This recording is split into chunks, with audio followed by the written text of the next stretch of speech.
This is not dandruff or anything. It's the star.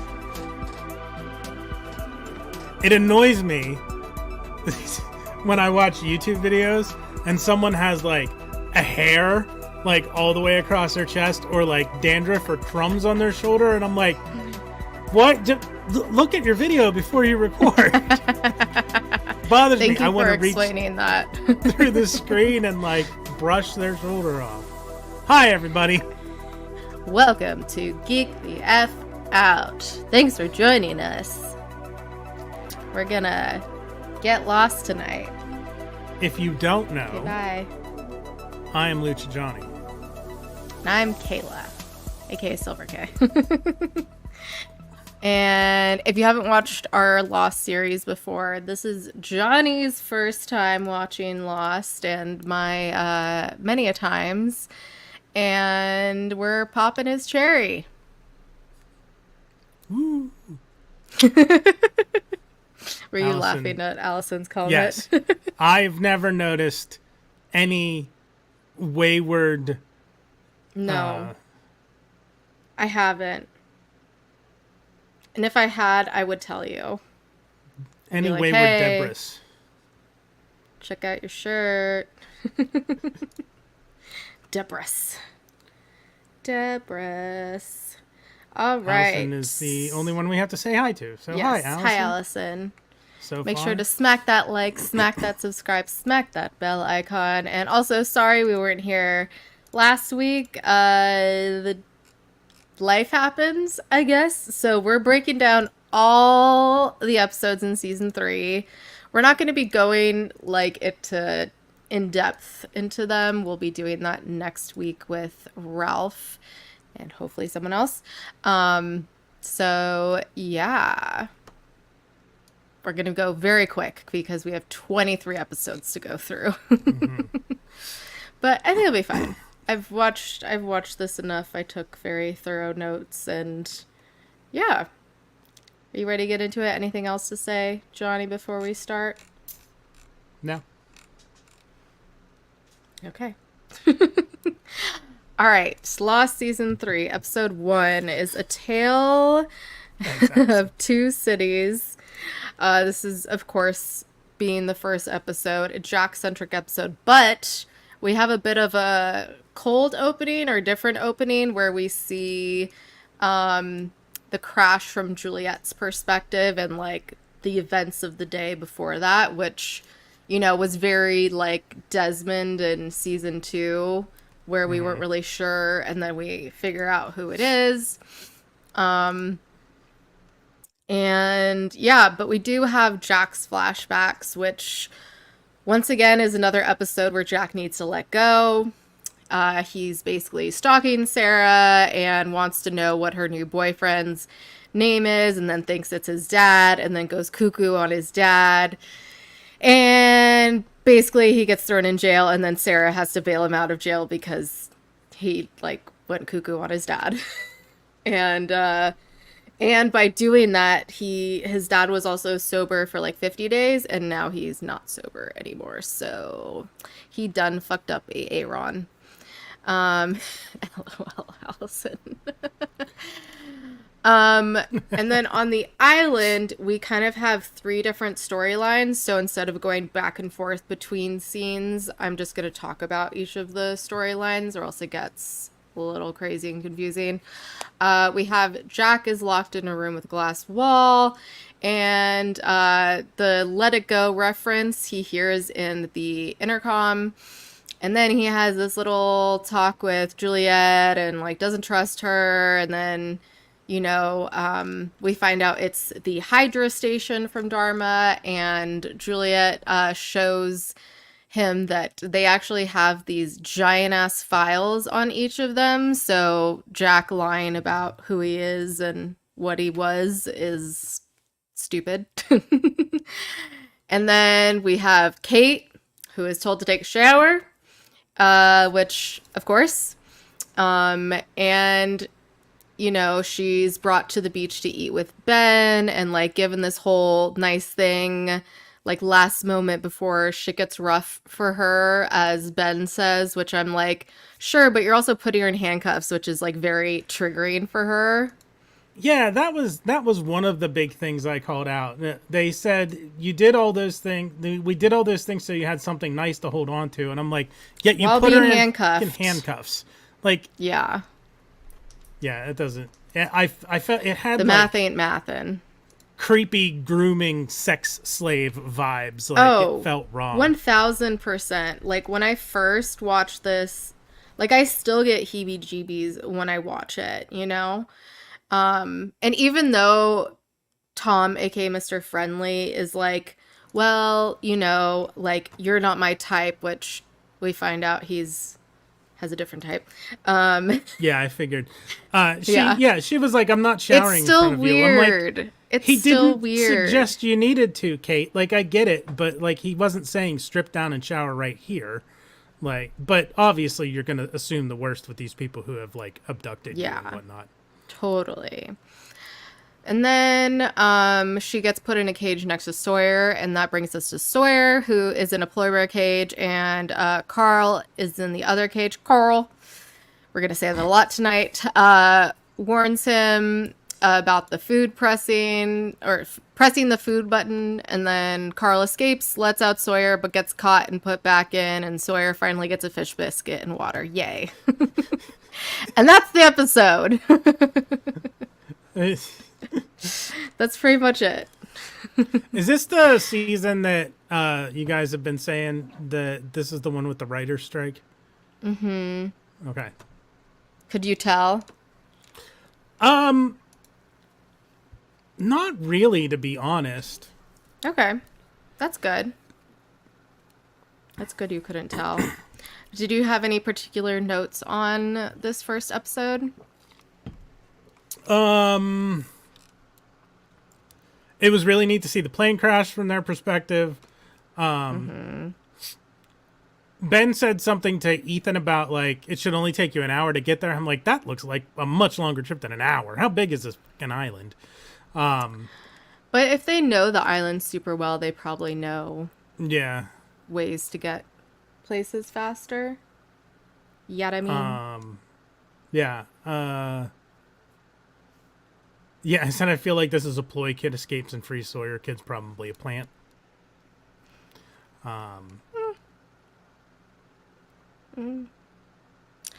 Yes, I also love Juliet, which I don't think I felt the same way about her when I first watched this, if I'm remembering correct, but that was a long time ago. Literally 20 years ago. Or Yeah, and 18 years. Jack jumping Juliet when she went to give him food. I'm like, you had to know that system was a bad idea. Yeah. When they said Exactly. it only took the bears 2 hours, I figured they're talking about the polar bears. Yep. It's the polar bear Juliet- cages. Yeah, Juliet knows everything about Jack, like more than she should. How does she have a copy of Christian's autopsy report? Like, what the fuck? Yeah. The things they find out are crazy. And then I think it's Ben who says, "Good work, Juliet," and I'm like, her job was to break Jack down. Like, that's it. Yeah. They've all I learned skip- a lot of manipulation through Ben being their leader, not leader. I skipped over some random thoughts that, like, Okay. since we have so many episodes to get through. But those are the Yeah. big things. Love Juliet's badass quip back to the asshole in book club. I was like, yes, that's right. She's good at these. And then I forgot that Mr. Friendly's gay. And when Jack yells, tell me where my friends are, is very Christian Bale. Where is she? But also kind of hot at the same time. And I already mentioned this, but Kate showering once again, gotta happen at least once a season. And, oh yeah, I already mentioned how it was very manipulative to put Kate in the handcuffs when they totally did need to do. All right, episode 2, The Glass Ballerina. We have, this is a sun-centric episode. We have Sunna's little girl blames breaking this glass ballerina on the maid, even though she knows the maid will be fired. We finally see Sun and Jay together in bed, and he gives her a pearl necklace, not that kind though, and asks her to be his when Sun's dad walks in and Cox blocks them. Cox blocks them. Cox blocks them? And I was right. I knew they were fucking. Yeah, I mean, pretty obvious. And then, so of course, Mr. Pack orders Jin to kill Jay, which Jin at first refuses and tries to quit, but, ends up doing it. And Jin tells Sun he has to deliver a message, and she's like, let's not do that anymore. So he delivers the message to Jay, but he doesn't follow through, only to have him jump out the window to his death on Jin's car. And Sun attends Jay's funeral from a distance, and her dad shows up and tells her to go home to her husband, which, yes. On the island / Desmond's boat, basically Jin, Sun, and Saeed decide to go back on shore because, the signal didn't work out. And so they find the dock that we saw at the end of last season. Try explaining that to your car insurance agent. Yeah, really. And they start another signal fire because they want to ambush the others. But joke's on them because they, sneak in the water and they go get the boat. And Sun ends up killing Colleen, who goes on the boat to steal it. And Saeed apologized, saying he should have listened to Jin because Jin was like, let's just go home. And yeah, he's right. And yeah, Kate and Sawyer are brought out to break up rocks. Alex talks to Kate from the woods, asking about Carl. We have the so romantic scene of Sawyer going up to Kate and kissing her. And then, that whole thing. Yeah, that was fucking weird. And apparently he did it to sum up the other skills, and I'm like, sure. And we find out that Kate finds out Sawyer's name is James for the first time, and we see that there are cameras on the cages. Ben goes in to talk to Jack, and of course taunts him right away. I think I meant Sawyer. I can't remember. Oh, no. It is Jack. Okay. He tells him, my name is Benjamin Linus. Okay. I was thinking Sawyer's real name. And, says if Jack cooperates, they'll send him home. And we find out that it's November 29th, 2004. They've been on the island for 69 days. Ayo. Nice. And Ben tells him what's happened during that time, including the Red Sox winning the World Series, and shows him a clip of it, which Jack is like, what the dick? Because, the Sox will never win the series. What did you think of the episode as a first timer, Johnny? I mean, like, I keep talking about like things I noticed. Like, I like all the episodes I've seen, like the except for the case one that I ranted about. Whatever the case may be. Yeah, yes. That fucking worthless pile of steaming shit. Tell us how you really feel. You don't want me to. I was surprised that Sun actually shot Colleen. Was it Colleen? Mm-hmm.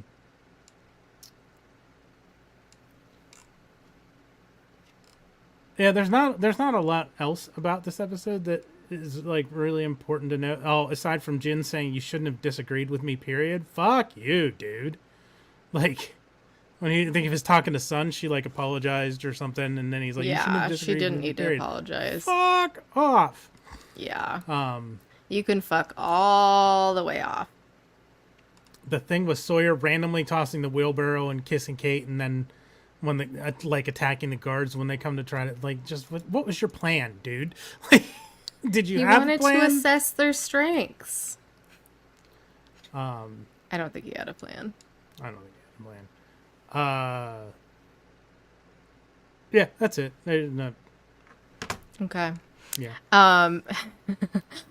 I thought of when Jin asks Saeed for a gun, it just reminded me of because he like asked for one last season, it's becoming a trend, and it just made me think of once again, I am asking you for a gun, like in Bernie Sanders fashion.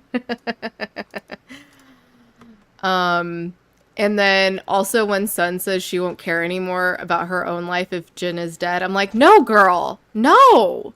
You still have your own life to live for. Excuse me. I know you love him and he's your soulmate, but like, that's so toxic. Like, please live for yourself and not for someone else. For the love of tits.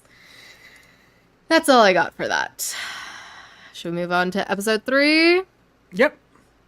All right, episode 3, further instructions. This is Locke-centric. We have Locke picking up a hitchhiker. Eddie brings him to this community he's been living in, and, you know, basically they have this greenhouse that Eddie's really, like, suspicious of. I just gotta say sus. I can't. It's so hard to say other versions of Suspicious? Suspicious.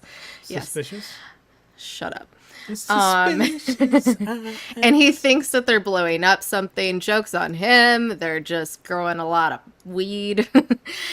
And unfortunately, the like 2 people who run the commune, they find out that he is an undercover cop, and they get really mad at Locke and they tell him to fix it, aka kill him. But of course, he lets Eddie get away. Meanwhile, on the island, we finally see what happens to Locke, Desmond, and Mr. Echo, which is kind of crazy that it's the 3rd episode, but everyone's all over the island, so they gotta pick and choose, I guess. Desmond is running around naked. He runs into Hurley. And we already get the first glimpse of Desmond predicting the future, talking about Locke's speech. Meanwhile, speak of the devil, Locke is struggling to talk. He makes a little, whatchamacallit? I didn't write down the word. Sweat lodge. There we go. Yep. And he basically has visions of Boone taking him through the airport to figure out he needs to help someone to try to figure out who he needs to help. And finally, at the end of it, he realizes he needs to save Mr. Echo. So Charlie, Locke, and Locke go find Mr. Echo, and they also see the imploded hatch along the way. So it is imploded instead of exploded, which, like, they shouldn't have survived that, but, you know, whatever. It's a TV show. They shouldn't have survived the plane crash, so, yeah. Yeah. And they get chased by the polar bear, and then... Yes, they chased by the polar bear. They run into Hurley, which fills them in on what happened at the pier. Locke goes in the bear cave, gets Mr. Echo back, and Echo very creepily says, wakes up briefly on the way back and tells John he can still protect them. And we also first see Nikki and Paulo, and Locke makes the speech that Desmond predicted. And that's the episode. And hello to What Ralph. did you think of it? Hello, Ralph. It was cool to see the sweat lodge. That was neat. I've actually been to a sweat lodge, so that was fun. Did you do ayahuasca? No. I'm pretty sure that's what he was doing. Yeah, he was on a vision quest. Yep. I was like, Desmond runs by naked, but Locke can't call out. Dude, fucking clap your hands. Like, it's not like... You know, how smart Locke is with certain things, he's pretty dumb with other things. Yeah. Polar bear got hairspray flamethrower. That was cool. Yep. Yeah, I had the note about Locke said he was going to go after him. He said so in his speech. What speech? Desmond's having visions. Echo says, you'll find them. After all, you are a hunter, John. So, like, he went hunting with his dad, like, twice. Like... Yeah. Well, that's all they, like, really... like, it seemed like it was twice, but I think they went more than that. Hello? Johnny? Are you there? Are you with us? Okay, I'm back. Hello? Okay. Sorry. You're fine. I was like, where I did you didn't. go? It did the disconnect sound, and then I just had to wait for it to kick back on for some reason. It's been weird today. I didn't hear Weird. any of what you said after I said he went hunting with his dad like twice. Oh, it doesn't matter. Okay. Any other notes? Yeah. Who? I wrote. Who are these fucks? Paulo and Nikki? New folks? What's going on? Oh, you'll get to know them soon enough. Yes. Unfortunately. Anything That's it. else? No. Okay. I do love Desmond wearing Hurley's tie-dye shirt was my one note for the episode. It's pretty great. All right, episode 4, Every Man for Himself. This is a Sawyer-centric episode. In the flashbacks, we see him in prison and basically cons this other dude to help the warden get the $10 million from him. And we also find out that Cassidy got pregnant from him and he has a daughter. And for the percentage he gets for helping them out, he puts that in account for his daughter, which was very sweet. On the island, though, we have Desmond is really starting to predict the future with the lightning with Claire's tent. And basically we have Jack trying to fix Colleen and Ben. Sawyer has this whole plan to shock whoever comes up to the cage, but of course, since they're watching them, they figure it out. And they put a pacemaker in Sawyer. And this is the scene where I was like, Johnny is not gonna like this scene. They bring in a bunny with an 8 on it to demonstrate what will happen to Sawyer if his heart rate goes too high, and the bunny dies, but then we find out it doesn't die. And, well, at least we hope not. Yes. Julia asks Jack to save Colleen. Pickett gets revenge and beats up Sawyer. Asks Kate if she loves him, and she's like, yes! And Kate escapes the cage, and Sawyer tells her to run, save herself, but she goes back to the cage because, of course. And Jack sees Ben's x-rays in the operating room. And, we find out that they're not even on the main island. Ben shows Sawyer they're on another island. So they're really fucked if they want to try to get back. And that the pacemaker is fake, which, no shit. And that's the episode. Yeah. Yeah, I noted, they put a pacemaker in Sawyer to make his heart explode if he gets out of hand. I imagine this is fake and they didn't actually put a pacemaker in him. Yeah, it would be a lot more extensive than what happened. Yeah. I mean, I don't know if necessarily the wound, because I don't know how small they are, but yeah, I think, yeah. Kate loves Sawyer. Fucking why? I only said that so he'd stop hitting you. Sure, Jan. You should have just fucking left, Kate. LOL. Anything else? Oh, it was interesting. Interesting if I should have expected. The flashback, Sawyer working with the feds to get the info from that dude about where the money was buried so that he could get out early, and gave his commission to his daughter. I don't think that's actually his daughter. I think he's being conned. But really? Yeah. I wrote but that he did on his own accord, and we see later with Cassidy and Kate that she tells Kate that it's Sawyer's. So why would she lie to Kate? I don't know. At the time, I'm thinking, this episode, I wrote, she's conning him. There's no way he has a kid. I gotcha. Okay, so at this point in time, that makes sense. And then, they're on a different island. What? I know. That was definitely a brain fuck, for sure. I I said this is gonna be Johnny's least favorite episode with the bunny. Oh, poor bunny. And then Kate changing. Woof. And I cheered when Sawyer punched Ben. I forgot about the punching bag jokes that people made about Ben for like both last season and this season. I can see that. He gets beat up a lot. Yeah. And I fucking hate when Ben turns shit around, back around on people, like with Of Mice and Men with Sawyer, where he's like, you don't read? I'm just like, fuck you. Like, I know Sawyer said that to you already, but like, okay. Like, pretending you didn't and then saying you did is really fucking weird and manipulative. That's all I got. Yep.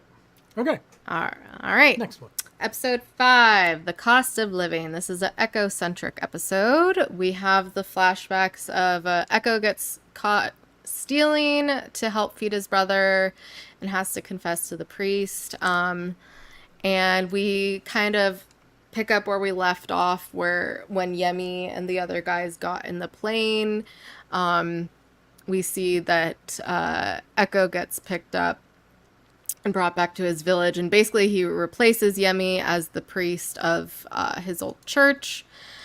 And he finds out that apparently Yemi made a deal with these bad men that they give them most of their vaccines, and they kill a lady to threaten Echo to do the same. Echo ends up killing the bad men and walks out of the church all bloody and leaves for London.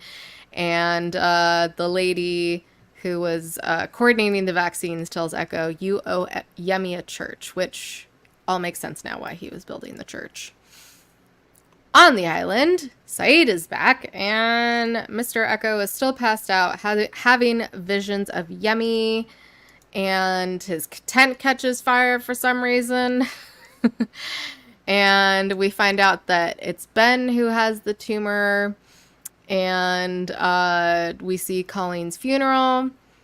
Locke has the idea to use the computer from the Pearl to find Jack, Kate, and Sawyer, and realizes that Mr. Echo must be going there too.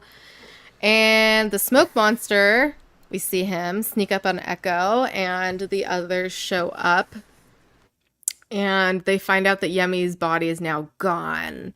Which also, I don't know if you noticed when they moved that rock out from the plane, that they kind of like rolled it away when they were going inside to look.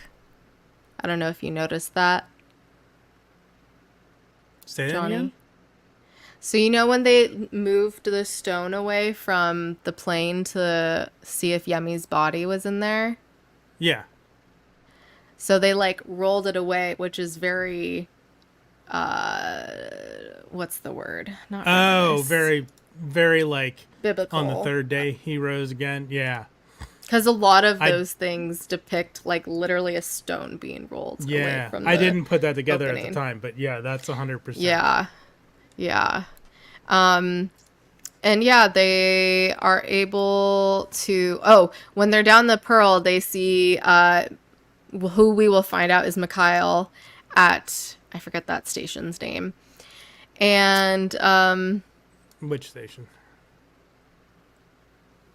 the one that Mikhail's at. Oh, yeah. The I don't Enter remember the name of it 77. either. It's in my notes Yeah. for that episode. If y'all know, just let us know now. And Juliet pretty much tells Jack through a very... Fuck, what is that? What is that holiday movie called? With the cue cards. Oh my god. Not Happily Ever After. Love Actually. There we go. Yeah. Very Love Actually style to kill Ben. And Echo tells Vision Yemi that he doesn't want forgiveness, and he's always done what he thought he had to do to survive, and realize it's not Yemi. And he's confronted by the smoke monster, who starts throwing him around like a rag doll and ends up killing him. And then creepily tells John, "You're next." Dun dun dun. That's the episode. I literally put that at the end. Dun dun dun.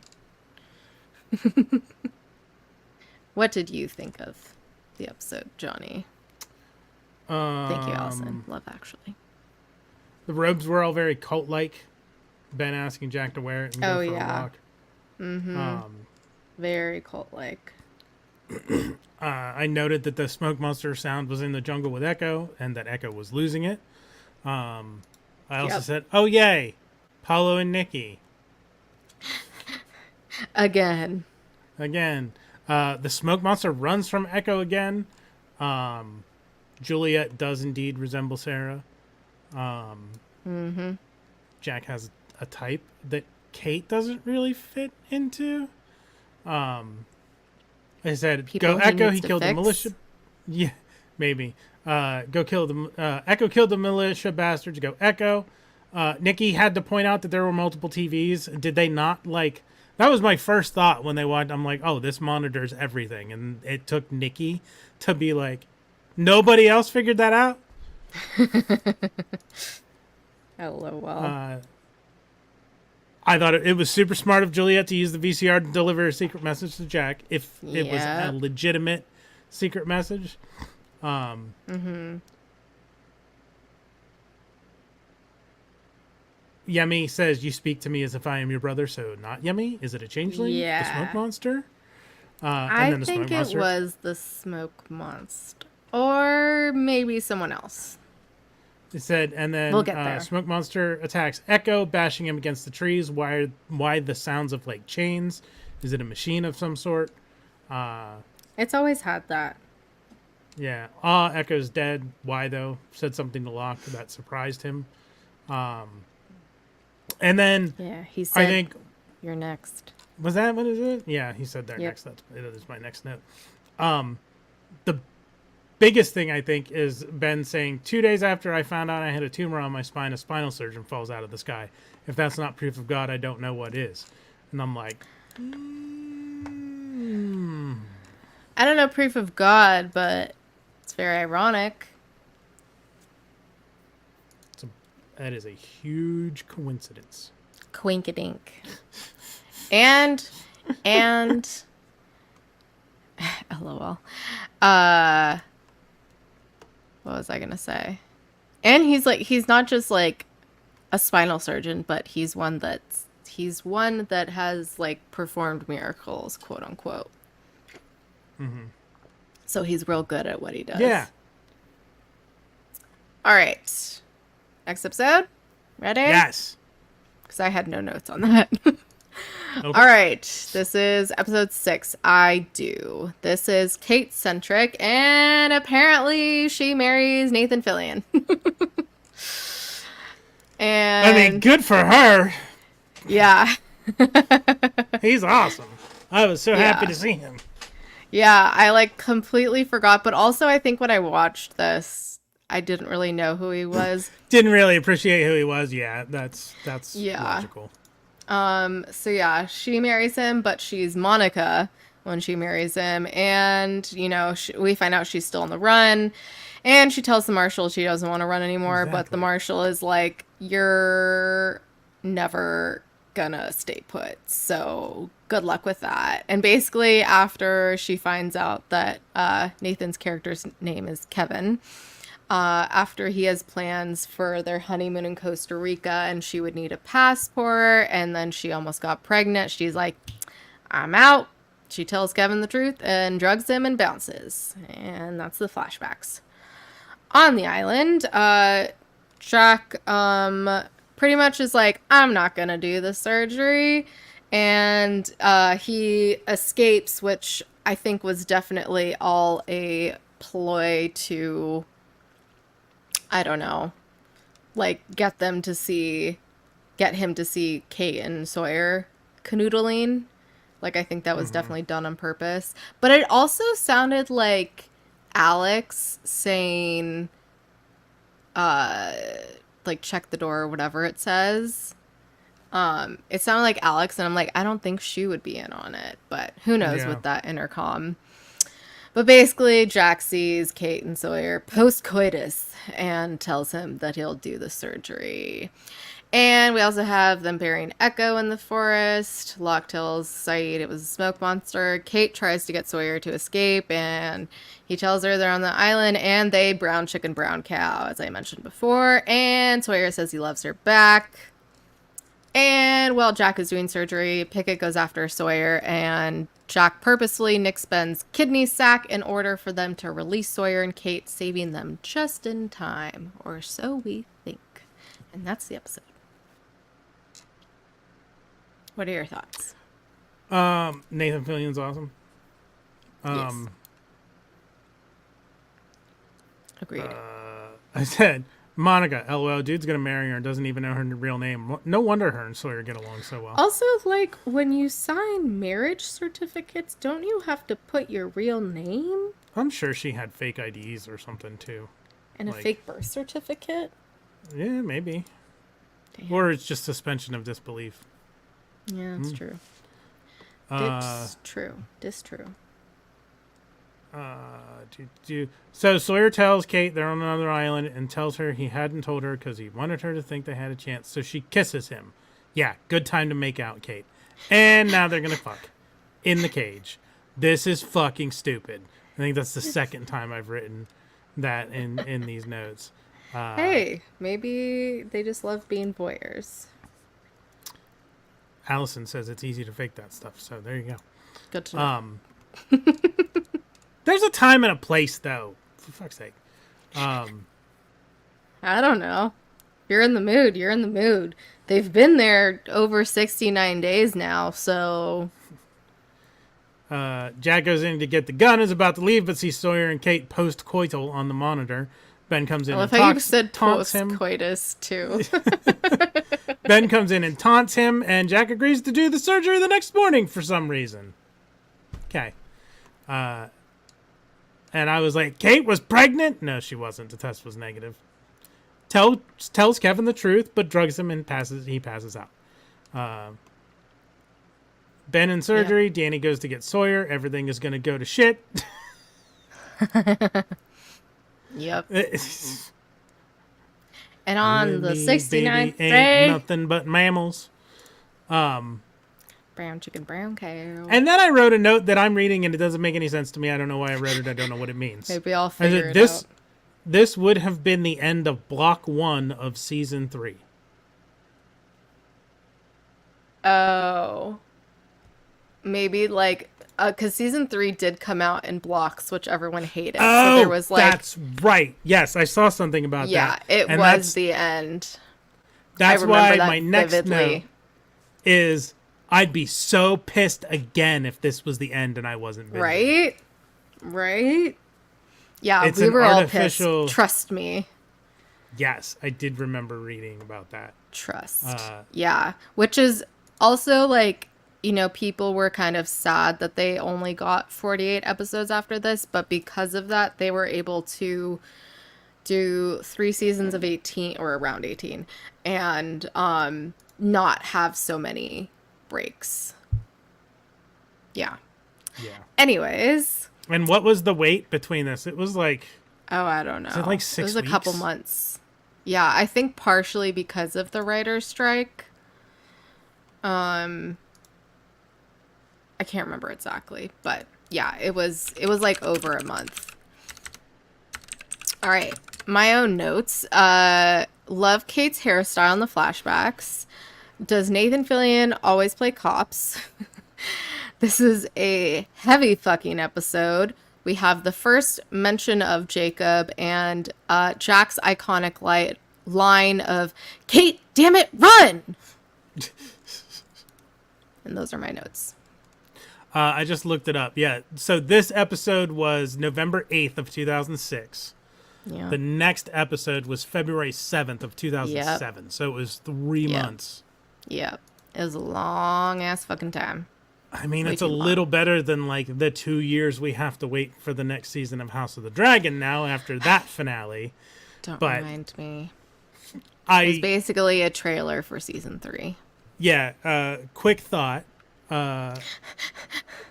Tangent time. What I said to you was, I think that was a good episode, but not as the finale for season 2. Like, it's Totally. getting a lot Yeah. of criticism for that, but the episode in and of itself I thought was good.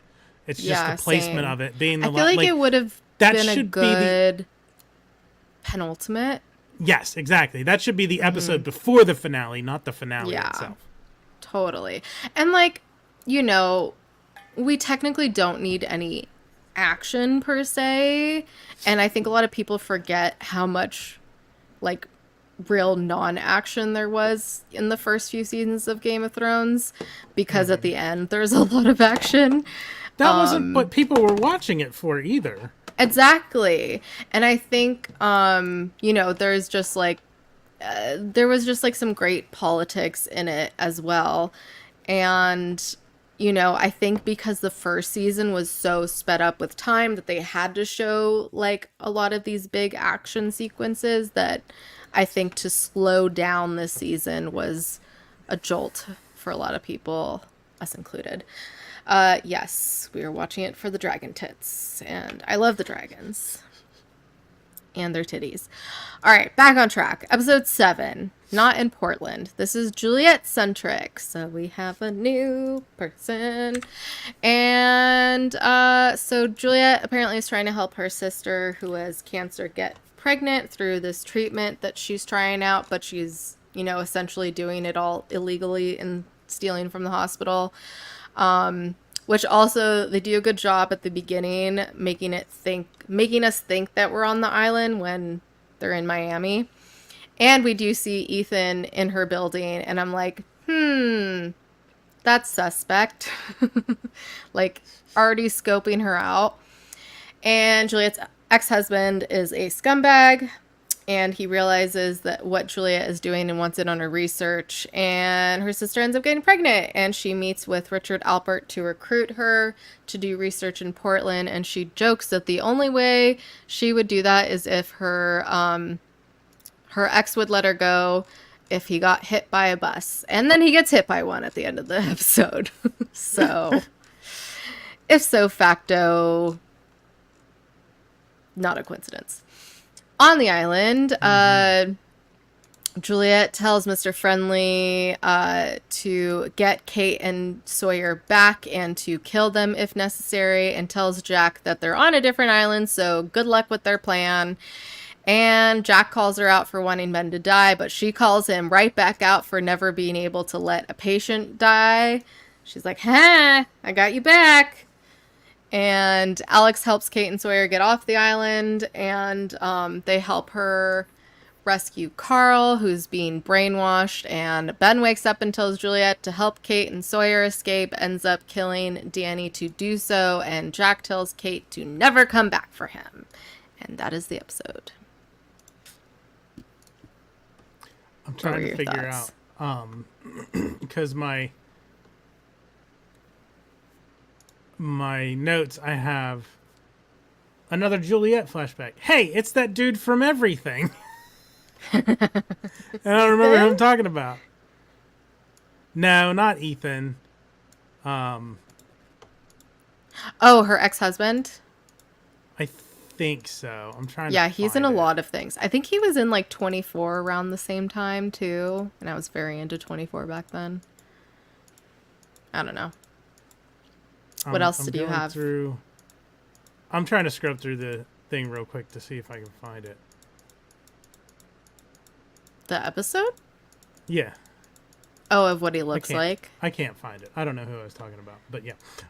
Okay. How the fuck is Ben conscious?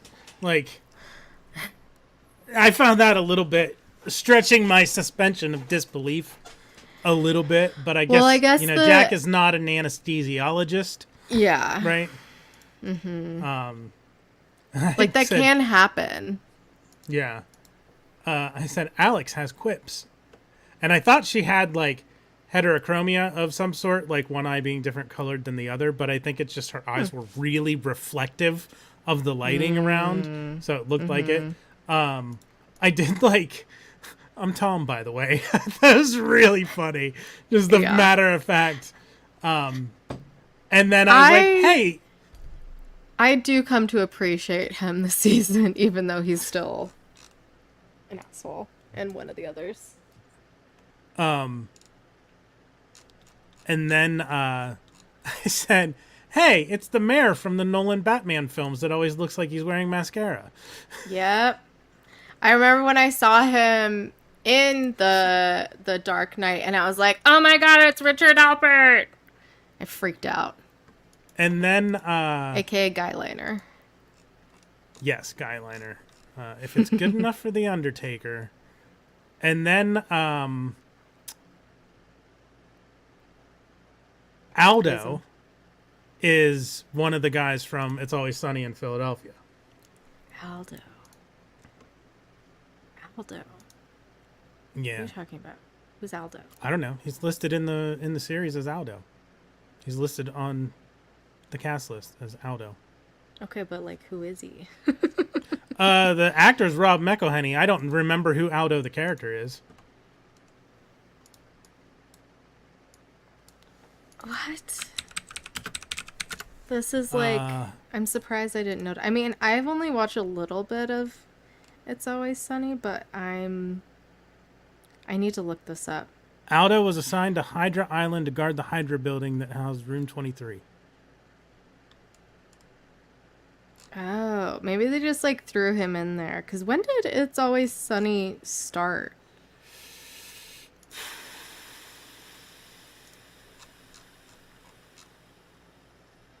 Apparently it started in 2005! What? Yeah. Wow. And it's still going. I did Maybe not he realize that just- show has been on for that long. Maybe he just wanted a small little cameo. Holy snacks. I think you can swear now. Yeah, that's a force of habit. Sometimes. Oh, yeah. Okay, I'll Wow. have to look up. I mean, it's always to only go been back like and look. 7 to 10 episodes a season, but to be running for 16 years now is crazy. Hey, Well, I mean, there's been other shows that have been on for longer. Anywho, my only note for the episode is people really overanalyze the brainwashing clips, and I can't remember if anything really meant anything or not. But what were your yeah, then any other then I notes? wrote, yeah, what the fuck is this? Reprogramming, brainwashing, torture? And then I was like, stop gawking and get him out of the fucking chair. Like, they're just all standing around like, what I is know. this? What's going on? I think maybe that's just like how well it works, that it hooks you in right away is how I interpret it. Because I was the same way watching it again. I was like, fucking get him out. Like, what the fuck are you doing? But yeah. And then I wrote, holy fuck, Danny finds him on the beach, but Juliet shows up and kills him. Who the fuck is Kate actually in love with? Ethan recruited Juliet. Did they cause the bus accident? How did they know her sister was pregnant? Apparently Ben told Juliet if she let him live and help Jack, he'd finally let her go home. And then I wrote, this season is poking holes in my they're all dead and in purgatory theory. Yes, it is. Yeah. All right, episode 8. Flashes before your eyes. This is a Desmond-centric episode.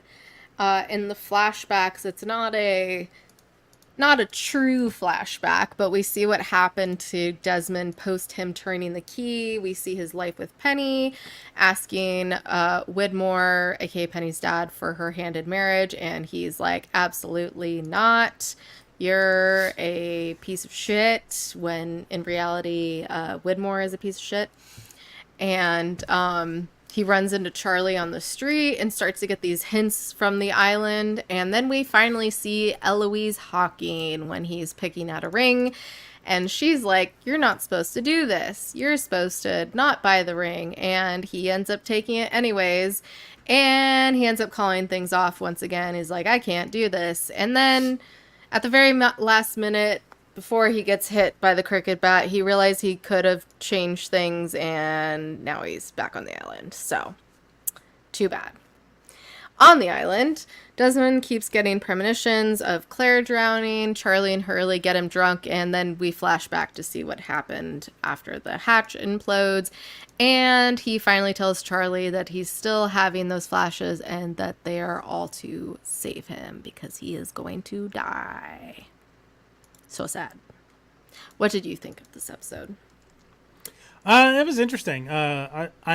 Desmond's whole arc is pretty interesting to me. Where they're going with him and what they have plans for him.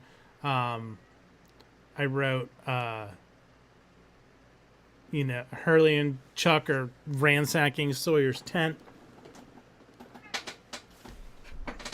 Desmond appears to be prescient. Hi, Vlad. Vlad wants to say hi. Yeah, apparently. Charlie's jealous of Desmond for some reason. Desmond says Charlie doesn't want to know what happened to him. I said, Desmond is back in the real world, or is he hallucinating and dreaming? I don't Penny's know. father is a fucking asshole. Yep. He's an ass wipe. And now, here's Wonderwall, LOL. It's just fucking Charlie busking on the sidewalk. Is that butterfly effect? If Des is actually time traveling, did he change things, or is this just a hallucination and dream? Jeweler tells Desmond he doesn't buy the ring. She knows Desmond's future. It has to be a dream or hallucination. He follows history as he knows it. He tried to change it and got whacked with the cricket bat and woke up in the jungle. Desmond keeps changing Charlie's life. Says he's gonna die no matter what Desmond does. Yep. It's getting freaky. Huh, Vlad? Real freaky naughty. I mean, what was your reaction to finding out that Charlie was gonna die inevitably? I don't believe it. I never really felt. I That it was gonna happen. Yeah, I never really felt like it was actually going to happen. They're going to find a way to get around it, they always do, and things like that. Yeah,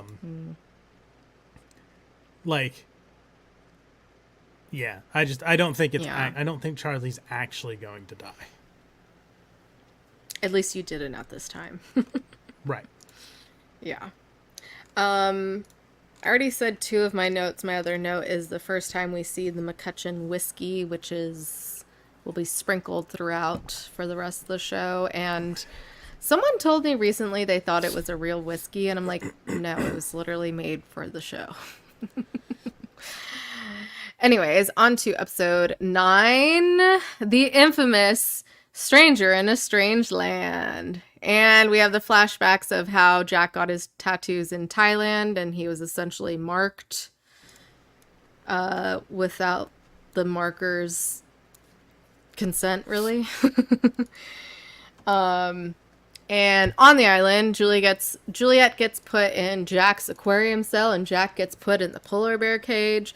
Juliet goes on trial for telling Jack to kill Ben and also for killing Danny. Jack uses his leverage with helping Ben to make sure she's not killed, and she gets marked, and they go back to the mainland at the end. Meanwhile, Sawyer, Kate, and Carl get back to the main island. And that's the episode. What did you think of this infamously bad episode? Jeez. Wow. You have a lot? Yeah. I'm shocked. Back to Jack, Kate, Sawyer. I'm like, oh, fuck off, Kate. We have to go back for Jack. I said they put Juliet in Jack's cell, blah, blah, blah. Let me see. Dr. Jack flying a kite on the beach. The others living on the main island and work on the adjacent one where the zoo cages are. They keep saying Ben is Alex's father. I don't think she knows she's Russo's kid and not Ben's. Jack lies to protect Juliet for some reason. Crowd is outside Jack's cage here to watch, and they leave after Jack yells at the stewardess from Flight 815, who's one of the others. I said, fuck off with the toxic masculinity, Sawyer, because Sawyer punches Carl, who's crying, so he cowboy up. Yeah. I said, Jack's horrible bedside manner is consistent, at least. That's true. I said, flashback. Jack can't leave well enough alone and is following. Is it Achara? I don't know. I don't remember how her name was spoken. Achara. Said, oh, this is where he gets his tattoo. Rather forcefully and abusively gets his tattoo at that. It says Jack is a leader and a great man, but it makes him lonely and frightened and angry. Oh, that's what she says about him. She says it's against her people, but Jack forces her to do it. Fuck you, Jack. Execution is off the table for Juliet, but Ben's ordered her to be marked. Tom looks horrified. Said the soda kid runs from Dr. Jack now that he has that tattoo, even though it's covered, and other people beat him up. Tell him to get off their beach and leave the country. Couldn't leave well enough alone. I said Juliet's mark looks like a brand that just looks like an asterisk. Jack's tattoo says he walks amongst us, but he is not one of us, according to Isabel. Jack says that's what they say, but it's not what they mean. The other thing is he acts surprised. Like, she fucking told him what was going to happen. Like, if he got it without, earning it, essentially. But he forces her to do it, and then he's surprised when he's treated like a pariah. Like, the fuck, dude? I know. It doesn't make any sense. No, I still don't think this is as bad as whatever the case may be. This is 100 times better than that episode. That episode was hot, stinky garbage. This was watchable. Like, I didn't have any... Slightly stinky garbage. Yeah, like... I didn't ever once during all of it write, this is fucking stupid. So that's okay. That is a plus.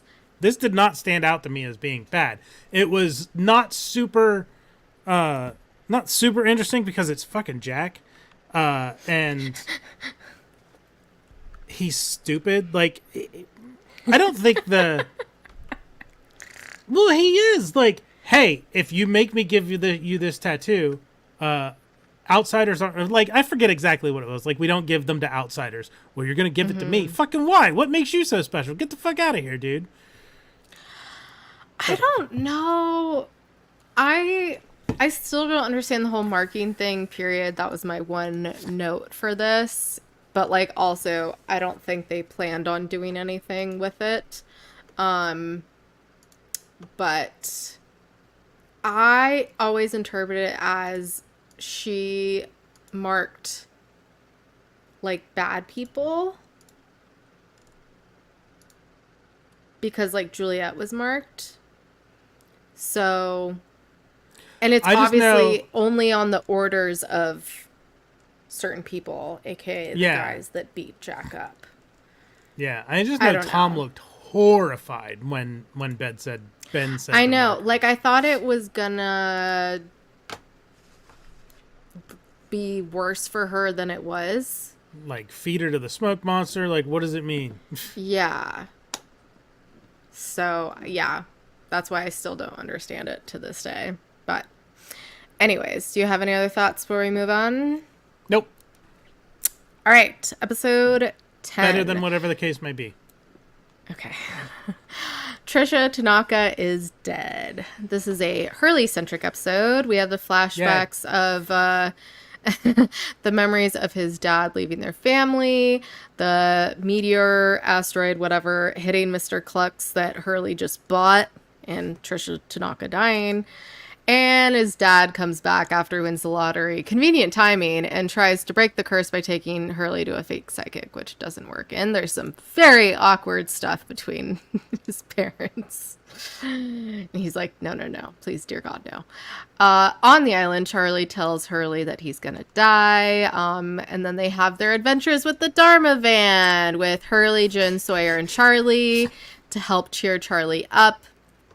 Kate, Locke, and Saeed try to figure out how to get Jack back, and they ask for Russo's help at the end of the episode. And that's the episode. I love the van stuff. It's very the golf course from season 1. What were your thoughts? My first thing is like, who the fuck are these guys? I'm like, oh, it's Hurley. He's talking to Libby. Oh, Hurley. I said, here comes Vincent with someone's fucking arm. I said, Hurley goes after him, gets the key with the rabbit foot. Vincent basically leads him to a Jeep. I'm like, Hurley bought the fucking Cluck Shack, LOL, and a fucking meteor hit it. I said, oh, it's a VW bus. Jin volunteered, apparently, but he doesn't know what for. I said, Kate's calling Sawyer James a lot now, and now she's back to Sawyer. Like, what the fuck?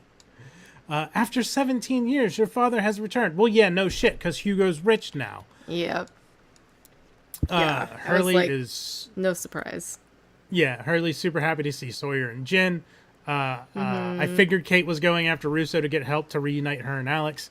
I said, that beer can't still be good, right? And Sawyer says it's flat and it stinks. And then Skeletor seems to like it, made me laugh. I said, Skeletor, I understand that reference. I was so excited.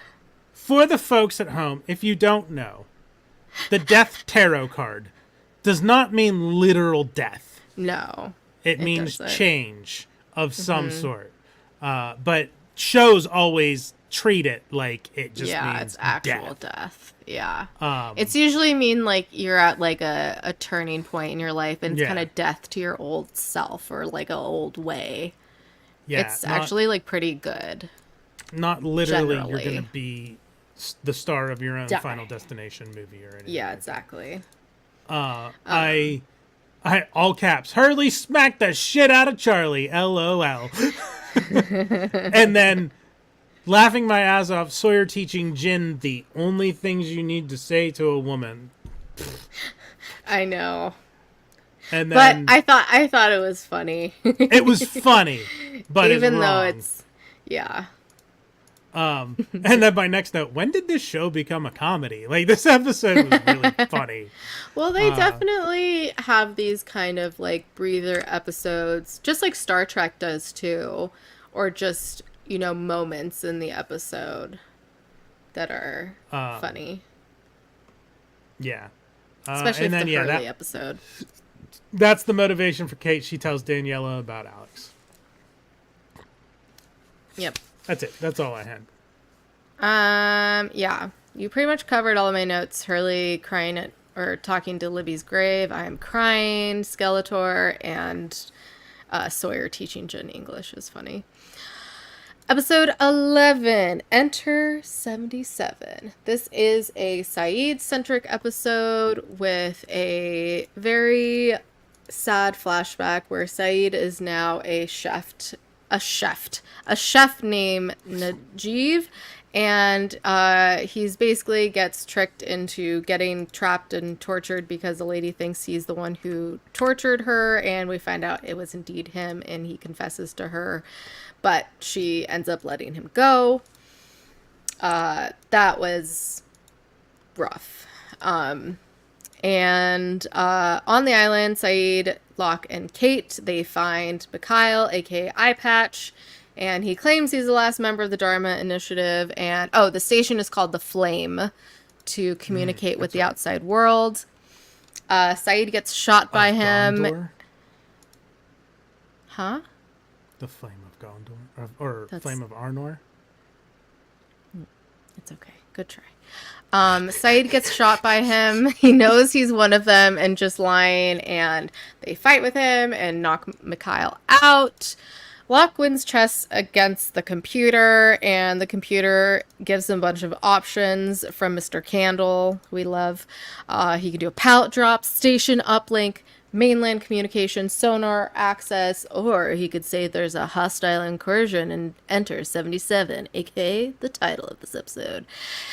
And we find out Miss Clue is hidden under the ground in a bunker. But Mikhail has gotten luck, and Mikhail ends up shooting her and tries to kill himself, which they stop, and Locke ends up blowing up the station because he entered 77 for a hostile incursion. And we have a side story of the beach people playing ping pong versus Sawyer to get his stuff back. And also, or if he loses, no nicknames for a week. And Hurley beats the crap out of him. And that's the episode. Yeah, I wrote, ping pong game for Stash? Is Hurley a pong shark? And he was! Yes. Yep. I had to laugh at Sawyer trying to get his stash back. And Nikki says, it wasn't yours to begin with. And Sawyer's like, who the hell are you? Like, yeah, who the hell are you?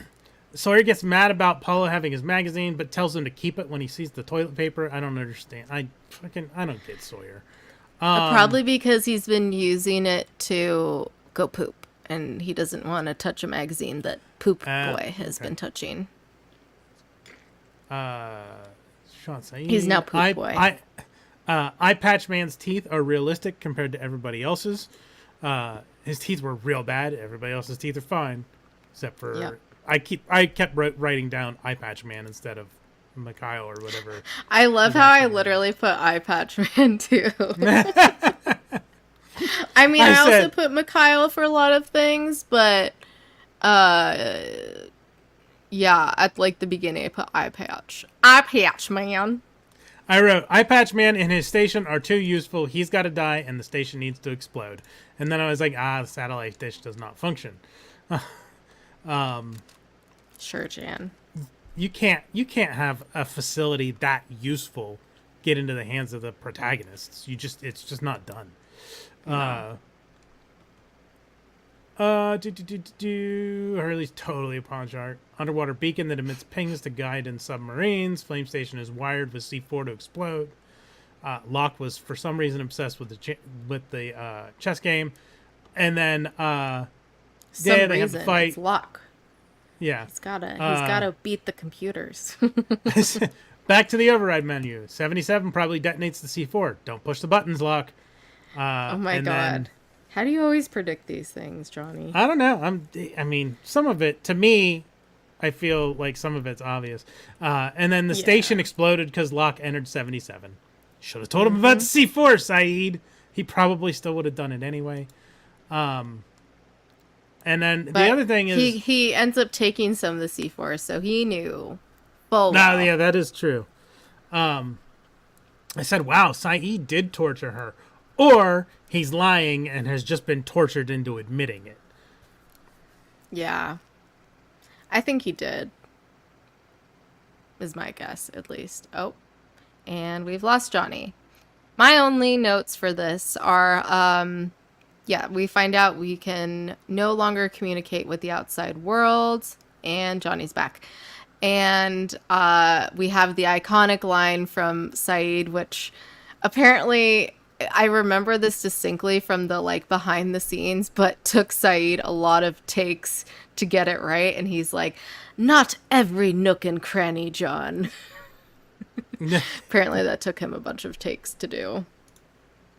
Yeah. Anything else about the episode? Before you die? Yeah, did you finish did you hear the end of my thing? Like, either he actually tortured her or was just tortured into admitting it? Okay. Yeah. I don't know. I think that he actually did it. Possibly. I'm pretty sure he did. All right, episode 12, Par Avion. Or however the fuck. Avion. This is a Claire-centric episode.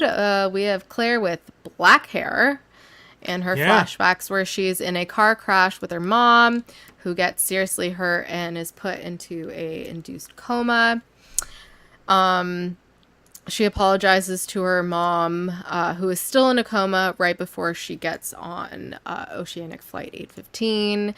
And we find out that Christian Shepherd is Claire's dad too. And he pays for all of her mom's medical bills and tells her not to keep her mom alive for the wrong reason, which jokes on him. She is still alive when she leaves for LA. So he's been paying for a long time, even though now he's dead. On the island, Charlie is really starting to court Claire, and she gets the idea of using the migrating birds to get rescued. Desmond and Charlie keep sabotaging her efforts, though, and but Desmond ends up finding a bird and tells Claire about Charlie dying. Charlie and Claire release one of the birds with a message to try to get rescued. And we also have the story of Rousseau, Kate, Saeed, Locke, and Mikhail trying to find the others' camp, and they come across the barrier for the smoke monster, and Locke sacrifices Mikhail to test it, or so we think he is sacrificed. And this is the first time or not the first time, but Mikhail mentions a list and says Kate's not on the list. And they find the other's village at the end, and Jack is playing football with them, and they're like, what the fuck? And that's the episode. What did you think of it? Fuck off, Charlie. Like, support Claire. He says he doesn't see the point of her plan and says watching nature shows doesn't exactly make her an expert. Like, fuck off, dude. I know. Like, I know he's saying it because Desmond is seeing things. It's not... Like, he doesn't mean it, but, like, I feel like he could come up with a better way to deter her without saying things like that, you know? Yeah. Yeah. And then Kate Taruso is like, mask you something. And it just makes me think of fucking Shane from The Walking Dead when he always goes up to Rick in the first season. Is like, mask you something. Mask you something. Let me ask you something. Like, it's just, you got to do the head rub too, because that's why I keep doing this. Because Shane would always rub his hair back. He means to say, "Let me ask you something," but it's the South, so it's let me ask you something. Ask you something. Got to combine all the words together.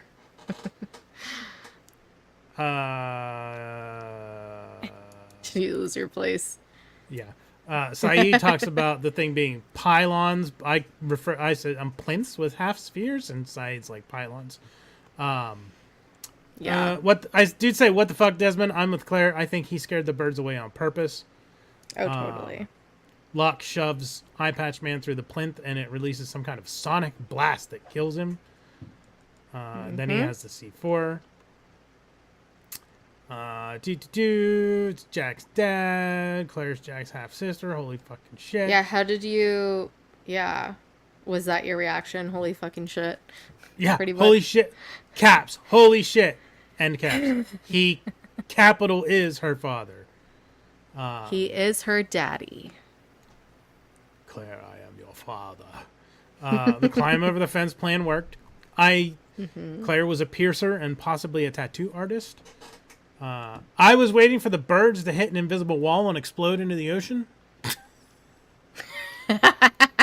This isn't the Hunger Games, Johnny. That's what I was thinking of. And then I feel like I've seen this before, and I don't remember exactly what made me write that, but I felt like I saw it before. It's the last thing I wrote, so it would be like the very end of the episode. Wait, what? Maybe seeing Jack playing football with them. Oh, maybe. I feel like that scene was shown a lot in trailers because I think there might have been. That's what it was. I think there might have been a break after this too. Not sure, but it was like in a lot of trailers because people were like, "How is he friends with him?" And like, still to this day, we don't really know, which is crazy to me. That's something I bring up later. Is like, even though we kind of see what's happened in the in-between with him or like what happens with Locke, like there's still a lot of like stuff we don't know,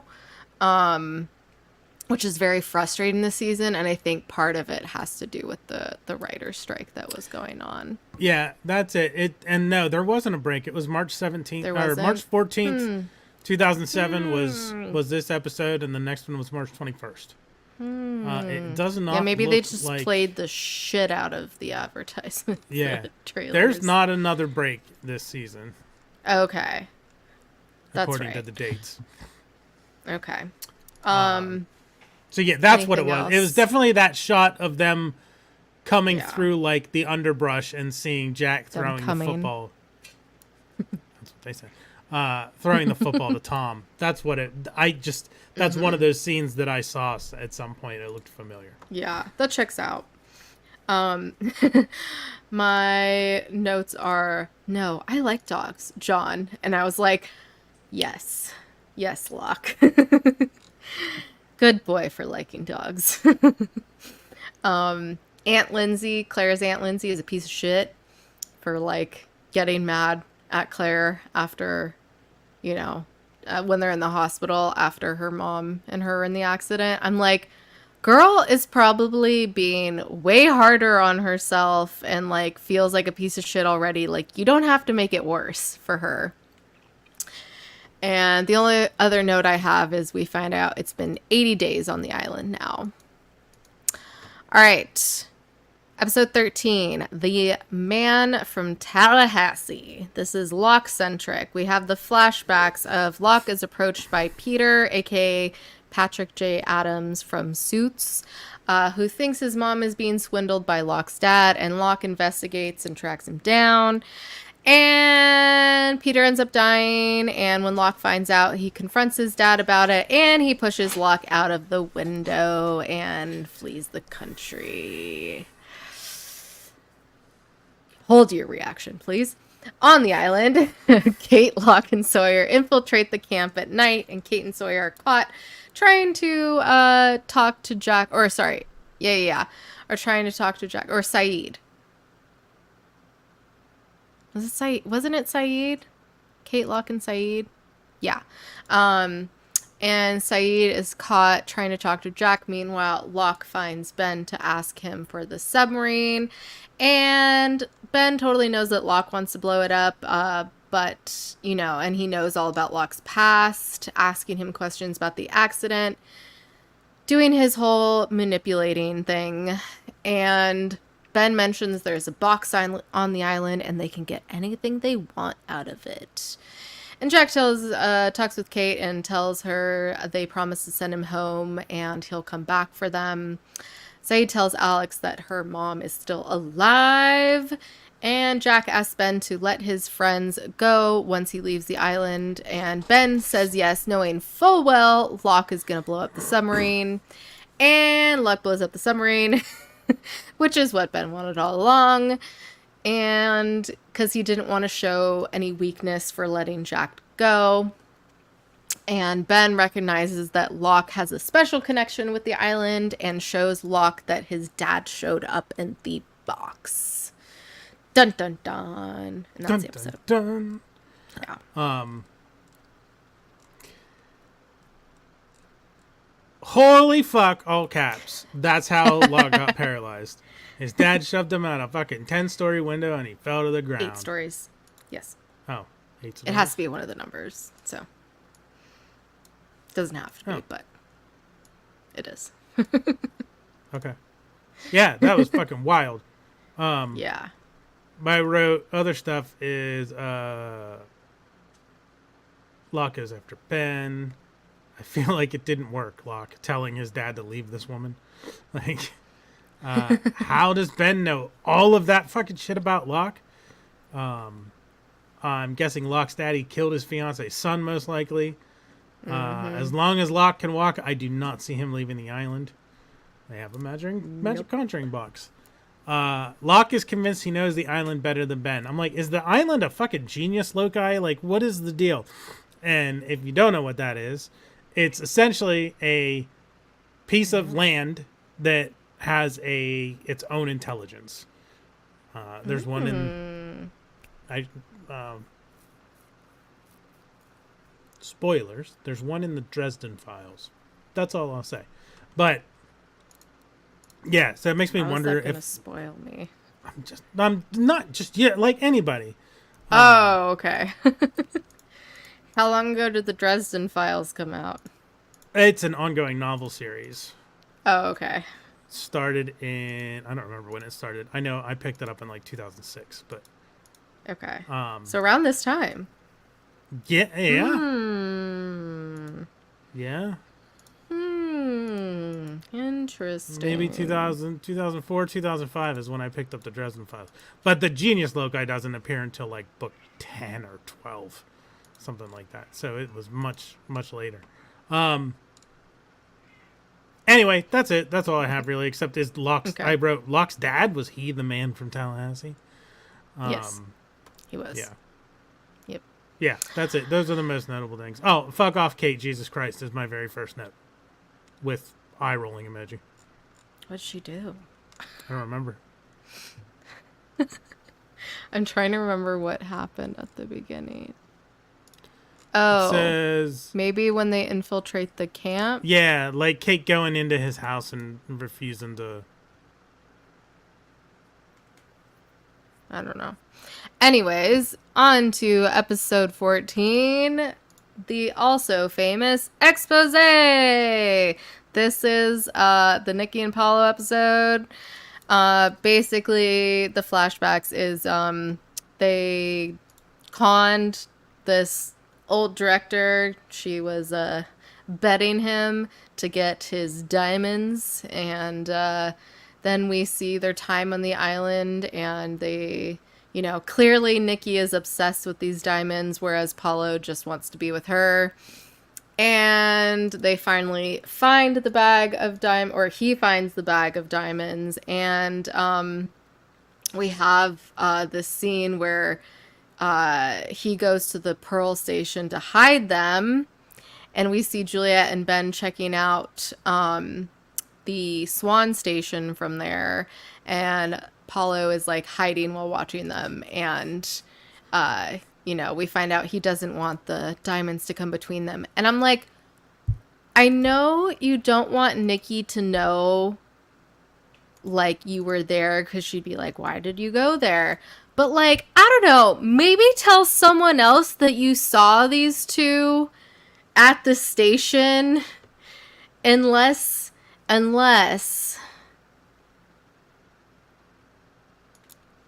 Go ahead. Oh. No, I'm here. I'm just... Wheels are spinning. Yeah. I don't know. Like, unless he really thought they were part of the 40 plus people. But I don't know. At that point, it was probably like, I don't know, a month in or so. And like, you should know everyone. But also, no offense, but guys are kind of dumb at recognizing things, so I don't know. But like, you know what I mean? Like, how does he not tell anyone that he saw these two? Actually, it was more than a month because they were in the Swan already. No thoughts, just vibes. Who, like, wait, which, you lost me for a minute. Who saw them? How much? Paulo. Paolo. Saw who? Julia and Ben in the Pearl Station. Oh. I don't know, because he's a fucking moron. Okay. He's obviously got his own, like, because was it this episode too, they show him hiding the things in, like, the toilet? That's literally what just happened. Yeah. Yeah, he's not concerned about anything, but this is the really bad writing. Really hated Nikki and Paolo. Like, this was stupid. This was the most obvious part of, like, the bad writing writer's strike stuff. Yeah. Was these two. Yeah. Nikki puts the spider on Paulo, which paralyzes him for 8 hours, but she gets bit too and runs onto the beach, which is what we see at the beginning of the episode. But no one knows that. On the island, Nikki walks out onto the beach and dies. Everyone tries to figure out what happened, and they find Paulo's body, and Sawyer finds the diamonds. Charlie tells Sun that it was him who took her and apologizes. Sun slaps Sawyer, which felt very earned. Sawyer pours the diamonds into the grave, and we find out they are being buried alive. And that's the episode. I will say, before you say your notes, fucking Billy D. Williams. Fuck yeah. Fuck yeah. Yeah. That's all. Fuck yeah. Okay. I said, no, this episode did not start with previously on Lost. This is the first episode since the pilot that I don't think has had that. Like, there was no previously on Lost on this episode. Oh, yeah, there wasn't. That's right. I said, Nikki flashback? Why? And then I said, Billy D. Williams playing himself? We've jumped the shark. Literally. Why are we spinning wheels with this, with characters who apparently don't matter? I wrote, I might be remembering something else, but isn't a Russian doll another big mystery for the show? Oh, I mean, I guess in the sense of, like, there's a thing within another thing. Like there's layers. Yeah. Maybe there is. I can't remember. That sounds familiar. Do you mean the Russian doll itself or the Yeah. concept? Okay. No, the doll itself. Oh. Not that I can think of. Okay. So this is where I got nitpicky. I'm like, continuity error? Can you go back and find that Nikki and Paolo weren't in these shots? Because it was like the funeral or whatever. 13 minutes, 51 seconds. Definite continuity error. Nikki walks up to stand on Hurley's right, but then we cut back to Jack giving the day 6 speech, and he passes Hurley on his right. Like, good catch. Yeah. That, or there's two Hurleys on the Thank you for your island. nitpicking. There's one like that earlier, too. It's in, like, I forgot, I have a, what episode is it? It's episode 6. We see a shot of, not Ethan. Goodwin? Yes. We see a shot of Goodwin. Ben talking to Goodwin, giving him the instructions from the very beginning of season 2. They flash back to that to show Goodwin's wife behind him, and like she was not in the original shot. Nitpicky stuff. Which we technically don't know that's his wife yet. Oh, whoops, sorry. Oh no, it's okay. That's 'cause when I watched that, I went back to check. And she's in the scene. But she's not in the scene in the shot in season 2. Okay. Good to know. I think we all were glad they got buried alive. Yeah, apparently they found the hatch under the plane before anyone else and never told anyone. Eye roll emoji. This is pointless. So they're not dead, but they got buried alive. Ouch. This was an absolutely pointless episode. Much more episodic than serialized. Still better than whatever the case may be, because at least Nikki and Paolo died. Like, were they... So if Kate died, that episode would have been better. Oh, fuck, it'd be awesome. That'd be great. I'm dead. So they obviously weren't killed due to, like, fan response, because there wouldn't have been time. Like, so their plan from the beginning was to introduce these two characters early in the season and then kill them off. Like, is it some kind of meta joke? Because I think we were talking a little bit about, like, because fucking Arsts talks about it too. The one season, like, there's 48 some odd survivors, but really there's only like 12 because we only focus on the main characters. Was this some kind of like other way to do a meta joke about how we don't focus on anybody else that's on the island that was just super poorly executed? I don't know. I think they had bigger plans for it. Especially with showing Juliet and Ben in there, or they thought maybe people would be more focused on that. But yeah, I don't know. They definitely jumped the shark big time with this. Yeah. Anything else? We gotta keep it. No, yeah, we gotta blaze through these last blaze 7. Blaze. All right. Also, this is a very dark episode, though, I will say, especially with like being buried alive, and also that Nikki only cared about the diamonds and did not give a fuck about Paulo, and also very non-consensual of her to paralyze him and be like, I can do all these nasty things to you. And I'm like, no, you cannot. No. Anyways, all right. Episode 15, Left Behind, your favorite person. This is a Kate-centric episode. We have the flashbacks of Kate's car breaking down in Iowa, and she runs into Cassidy, of all people, aka Sawyer's ex-boo, at a station, and she is at a gas station, and once again, she is selling necklaces, and Kate totally knows it's a scam and helps her out, and hashtag girl power.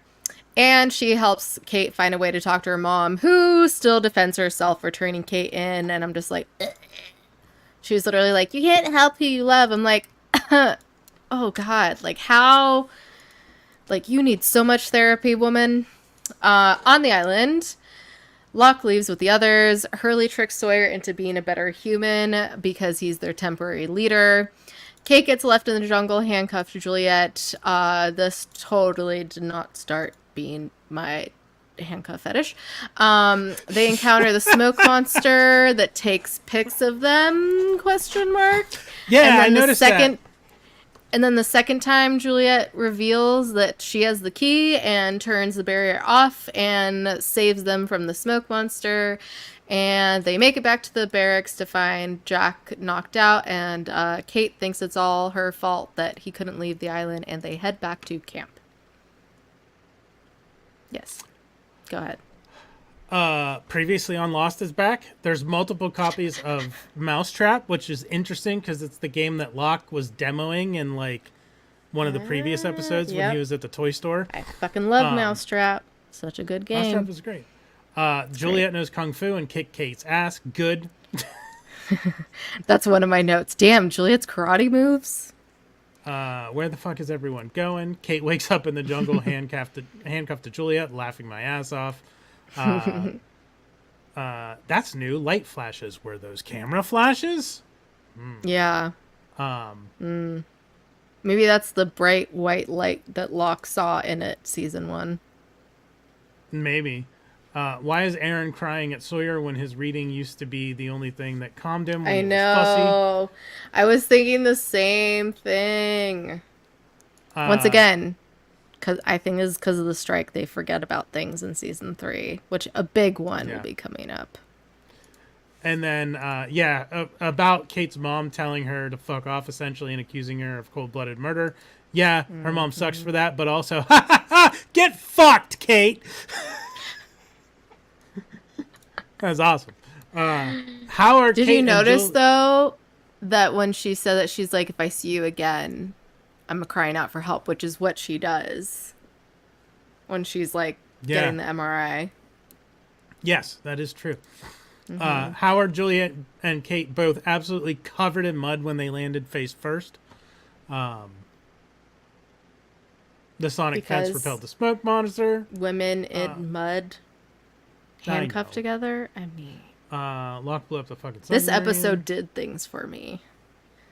They talk about going back. Why not move everyone into the barracks if the others have abandoned them and left? Like, I think they might come back. And then, most importantly... That's a great question. Well, not most importantly. Before I get to the most important part, you are so full of yourself even in defeat, Kate. It's not about you.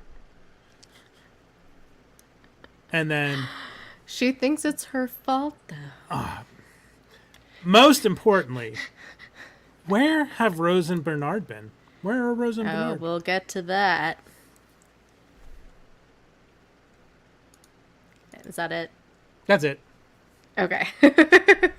So yeah, I also wrote, damn, Juliet's karate moves. And this is where I wrote, I forgot how frustrating it is to not know the full story in these episodes between Jack and Locke's secrecy. Poor Kate just keeps getting handcuffed, but I will say, Muddy Juliet is definitely the best look for her. Hands down. Just saying. That's all I got. Okay. Shall we move on? Yep. Episode 16, One of Us. Speaking of Juliet, this is a Juliet-centric episode. In the flashbacks, we see her go off to do research with Richard, Alpert, and Ethan. They arrive on the island via submarine. her research there on pregnant women isn't working and she wants to go home. But of course, Ben won't let her and bribes her into staying, saying he will cure her sister's cancer and Jacob will take care of it. And we find out Ben has cancer, which he said couldn't happen on the island. And she threatens Ben asking to see her sister. And he shows her sister with her son, who's named Julian. And then at the very end, we see Juliet and Ben planning this whole infiltration of Juliet with the camp, which on the island, Jack, Kate, and Saeed are reunited with the beach peeps and not happy about Juliet being there, though. Claire gets sick and Juliet knows what's wrong with her and offers to help, but Saeed and Sawyer track her since they don't trust her and calls them out on their hypocrisy, which was a pretty badass move, I will say. But yeah, she ends up helping Claire. And yeah, at the end we find out it was all planned because duh. Which is literally what I put in my notes, because duh. What did you think of the episode? What is it? It started with I don't know. My first note is, last I checked, Kate, y'all weren't in a committed relationship, so you're not owed any sort of explanation for fucking anything. Literally. I don't remember what it's about, but yeah. For fucking anything. Yeah. She's under my protection. Jack. How do you safely walk on slats in heels? Like, the boat dock was slatted. Oh, yeah. And Juliet was wearing heels. And I'm like... That is just one thing you're gonna question as someone who doesn't walk in heels. Yeah. That is a skill. 'Cause it is... I have to say. Yeah. That is a skill I don't have. I will say. And not since college have I worn heels like that. Ethan and Goodwin are both doctors. Why did you put your medical personnel in dangerous situations? That seems like a dumb fucking move. Because it's Ben and he thinks he's smart. And then I said, oh, she was fucking Goodwin. I said, you fucking tell him, Juliet. Everything she said is true. And I think that's about her telling them there's no time, stands up to them about being moral police when they have no fucking right. Yep. And then in all caps, why don't you all move to the barracks? And then I'm really surprised. Question. I'm surprised they let us in on this conversation as viewers, the Ben and Juliet conversation. Oh. I'm really surprised that they let us in on that as viewers. Yeah. I think it was fitting, although maybe they could have done it in the next episode or something. Like let us guess for a little longer. But I don't know. That's fair. Anywho. Is that it? All I am. Yep. Okay. On to episode 17, Catch 22. This is a Desmond-centric episode. We have the flashbacks of when Desmond was in the Abbey and his vow of silence he did with the monks after leaving his ex-fiancée a week before their wedding. Good job, Desmond. Good job. But he gets kicked out for drinking and gets punched in the face, aka he's being messy. But Desmond meets Penny as he's leaving the Abbey with the wine shipment. So, silver lining. On the island, Desmond knows someone's coming onto the island, so he, Hurley, Jen, and Charlie go for a camping trip, which he thinks it's Penny in the parachute. And Desmond saves Charlie again, and they find the woman who ends up being Naomi. And side story of Kate gets jealous of Jack and Juliet, so she fucks Sawyer.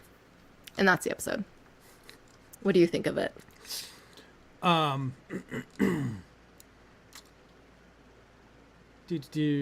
Yeah, pretty much. The biggest thing I have is, Kate, it is not like that. It's exactly like that, Kate. Who the fuck are you kidding about? Like, I think it's about the jealous fucking Sawyer because she's jealous, if I'm remembering correctly. Like, she's trying to deny that's what she was doing. That's exactly what she was fucking doing. Yep. Kate's 100% awful. Helicopter, but it crashed into the ocean. More pallet drops. Satellite phone? Is Penny on the island? Not Penny, but knows Desmond. Yep. Yeah. This was... I like the... I don't know how to say it. Like... And yes, Kate is fucked up going to fuck Sawyer because Jack was talking to Juliet. Jesus. Yeah. Because she's jealous. I don't have a lot written. Get out her horny frustration. My sister did once tell me the best way to get over someone is to get under someone else. I love how you say your sister when that's just like a common thing to say. I had never heard it before that. So I always associate that advice with my sister. Also kind of weird that your sister's... Well, my sister's like 13 years older than me. And... Okay, that's even weirder. It would be when I was like 25 or 30 and she was in her 30s or 40s. Okay. It's not. It's not like a 16-year-old telling a 12-year-old to go fuck someone. I'm just giving you shit. Yeah, that's it. This episode's not bad. I don't have a lot written down about it, but like, I love Desmond. That's all I have to say. Yeah. Desmond's all. Love Hurley and Charlie's argument about superheroes. Thought that was funny and who would win. When Kate and Sawyer talk about the Best of Phil Collins mixtape, I was like, that would work for me. I love Phil Collins. I had a Best of Genesis live tape that I used to listen to all the time in high school. Oh my God, love that. Yeah, it's really funny though, because this season we have Phil Collins and the Beach Boys reference, which are like two of my ultimate faves. And I'm like, I was probably so giddy watching this and like hearing them. And I'm like, I know them. Like I definitely was Leo pointing at the TV. And I don't know if you know this, but on the monk's desk, did you see the picture that was on his desk? No, I didn't, because I didn't write about it. There was a picture of him and Eloise Hawking on there.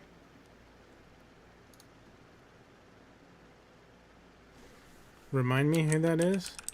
Oh, the lady that told Desmond that he doesn't buy the ring at the jewelry. Okay. I think I missed that. It's quick, but it's there, and it's really badly photoshopped. Like, real bad. That's all I have for the episode.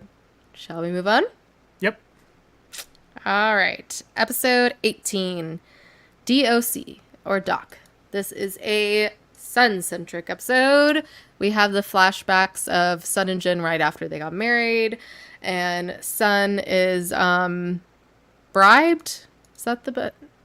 Not bribed, but... Blackmailed, there we go, by a lady who knew Jin's mom was a prostitute, and she ends up meeting with his dad, who says that his mom is still alive too, and she figures out that's the lady who's blackmailing her. And Sun asks her dad for the money in exchange for continuing to pretend that she doesn't know what he does, and she gives the money to the lady. On the island, Mikhail stumbles across Desmond and Co. in the jungle. Somehow he's alive. Somehow Palpatine returned. Yes, and helps them save Naomi, who says they found the plane and they were all dead. Dun, dun, dun. Juliet takes Sun to the staff station to find out when the baby was conceived, and we find out it was on the island, so it is Jin's. But that means that Sun will probably die. And we find out that Juliet is just taking all data on all the women. And that's the episode. What do you think of it? Lady claims Jin's mom is a prostitute and wants $100,000. Is it a con, or is she Jin's mom? Like, I don't know. She's Jin's mom. Yeah. People on this island are trying to kill us. Nobody knows we're here. Hurley sets off the flare gun. Oops. Yeah. I thought that was so funny. I thought he did it on purpose at first, and then he says oops, and I'm like, oh, just kidding.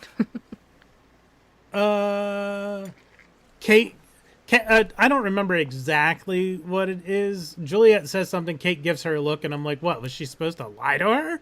Like, I can't remember. And then Jin's a certifiable badass, though he was muscle for the Korean mafia. And then secret tunnel. That's all I'm going to sing in the song. You don't get the rest. That's it. That's all I have. Okay. Sounds good. My only note is take a drink every time Sun is startled in her garden, because it happens quite happens often. a lot. It really does. I don't know if that's just because writers or whoever assumes that's where she's gonna be a lot of the time, which she probably is, because that's her garden. But at the same time, it's happened so many times. Like, can these things happen any other way and her not get so jump scared all the time? Anyways, moving on to episode 19, The Brig. This is a Locke-centric episode with a sprinkle of Sawyer in there. We have the flashbacks where we see what has happened with Locke and the others since he saw his dad last episode. And basically, he's been camping with the others, and Locke has to kill his dad in order to show that he's committed on the island. So Locke gets Sawyer to kill his dad, and takes his body back to the others. He tells Sawyer that Juliet is a mole and gives him the tape recorder to prove it to the others. And they're somehow hiding Naomi, who was hired by Penny, at least we think. And Sayid and Kate find out, and of course Kate tells Jack this. And basically Sawyer ends up killing Locke's dad because he finds out that's the OG Sawyer. Dun dun dun. And that's the episode. Yep. What do you think? I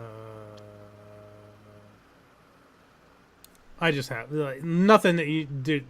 Although I do, they're totally all dead. The wreckage was found, so their dead theory is coming back. Magic box is a metaphor. Locke brought his dad to the island somehow, and I said, "Oh yeah, they're all totally dead, or they staged the accident and abducted Locke's dad." Yeah, which I still don't understand. This box, I think. I can't remember if it ends up being something or not, but I think at this point, I thought, Ben was just fucking with him and he brought his dad there to do that because, Ben killed his own dad and, everything's about Ben. If you think Kate thinks everything is about herself, Ben definitely thinks everything is about himself, for sure. Oh, yeah, for sure. He's way worse. He has main character 1000%. But yeah, when you mentioned the plane being found, I think they definitely did this on purpose because he pretty much thinks they're in hell, and I think this gets the audience to start questioning things a bit, and to kind of throw off the audience a little bit as well. Anything else? Oh. Sawyer kills Locke's dad just as everyone expected him to. Jack and Juliet are hiding something from the 46, and I've seen this. The end of that episode with, Locke walking away with the bag over his shoulder. You saw that? I know I saw that looked familiar.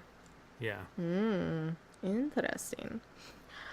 All right, episode 20, The Man Behind the Curtain. This is a Ben-centric episode. This was a huge episode for theorists at the time. We have the flashbacks of Ben not being born on the island, like he keeps saying, but he goes there as a kid with his dad because his mom ends up dying while giving birth to him. Ben's friend Annie, as a kid, dealing with the hostiles, seeing his dead mom, dad blaming him for killing his mom. We meet Richard Alpert and the others when he's trying to find his mom outside of the pylons. And Ben killing his dad in the van they found, and the purge of all the Dharma people. Meanwhile, on the island, Locke comes back to the others' camp with his dead dad, and he and Ben go to see Jacob, which Locke doesn't see him at first, but he sees a glimpse of his profile in the flashes.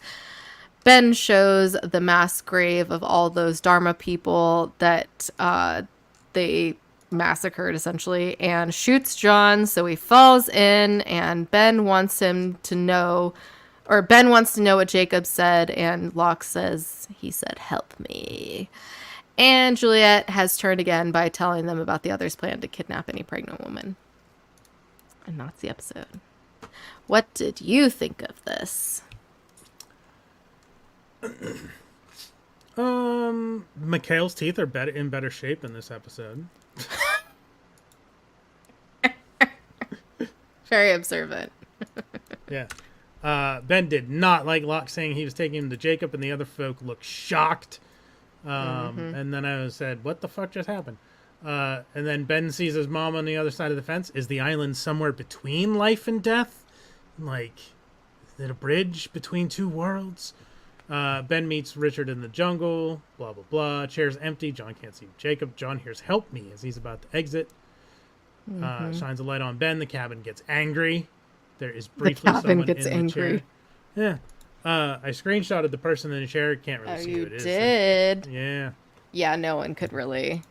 There wasn't anything distinct, and that person didn't end up being used anyways. And then I said, oh shit, the others were the hostiles. Ben linked up with them and killed all the Dharma employees. And I said, Ben killed his dad? Question mark, question mark. Ben killed his dad, period. Ben killed a lot of people, apparently. Yeah. And then I had the note about the hostiles being the ones that are the others. And then Ben shoots Locke and he falls into the mass grave. I remember that too. I know I've seen that. That is This very must iconic. have been... When was this? This was... What was the air date of this episode? 2007. It must have been on the... It must have been on... In the break room at Best Buy. When I was working there. Probably. And, like... You know, if I worked till... I don't know what time it aired. It was usually 8. Or... I think after the first season or second season, it started airing later. Like we were 9. open till 9 and usually in the building till 9:30. So it probably wouldn't have been that. So if it was 8, that was probably when I saw it. But it also could have been reruns maybe. at some time like that were on in the break room during the day. It's hard to say. Who knows? Hell, they might have been promoting it on our... There might have been episodes playing on our displays. Because we had a whole home theater section, so it could have been on the other side of the store. Anyway, it doesn't matter, but I feel like I've seen it. Checks out. Next episode, 21. Oh, I still have to do my notes. notes. You have to do your stuff. Sorry. What did you think of the episode, Kayla? I said if we were doing spoilers without context, I would definitely be once again using Wizard of Oz like we've done many times before. You must have been so anxious with the bunny again in this episode. You were probably so scared for it. There was this was a huge moment meeting Jacob, and people, screenshotted it like crazy.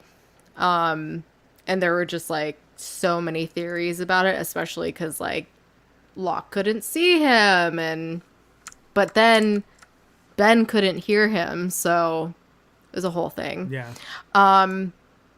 We get it's your birthday, Ben. Stop trying to make your birthday happen. Clearly no one cares. That's my last note. Yeah, it's very fuzzy.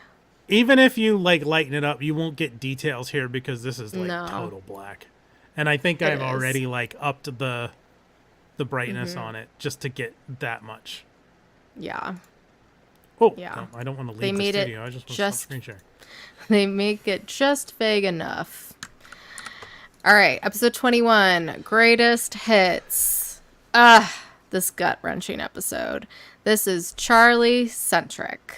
We get the 5 greatest hits of Charlie's life. When everybody gets, they hear it for the first time on the radio. Charlie learning how to swim with his dad.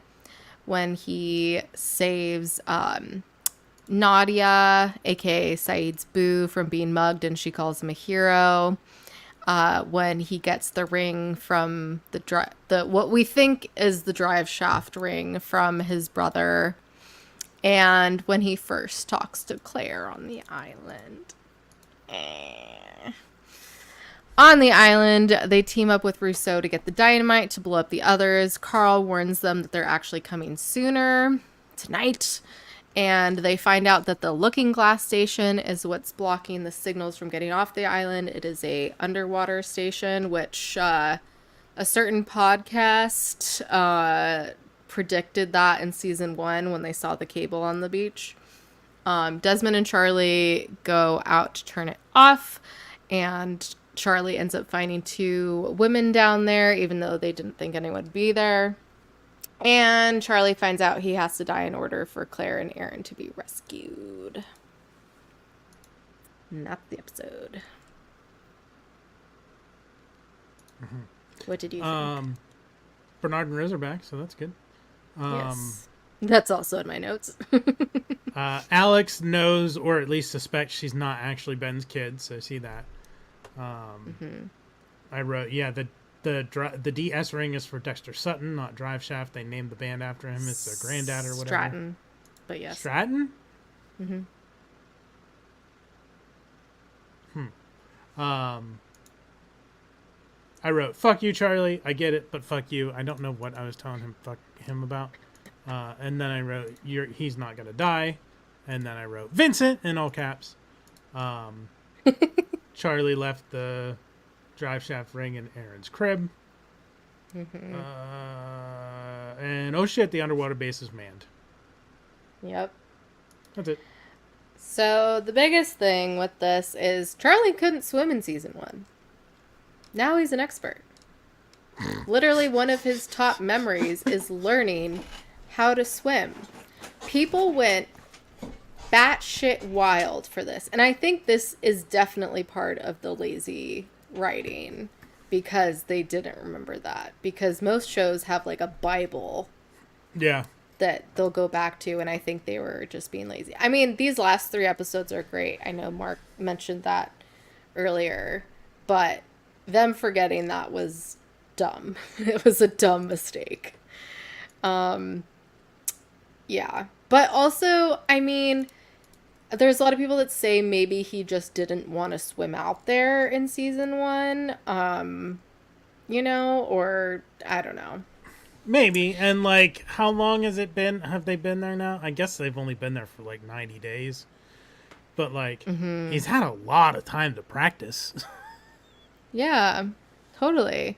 But also I think because one of his greatest hits memories is learning how to swim, it seems like he does like to swim and he's maybe good at it.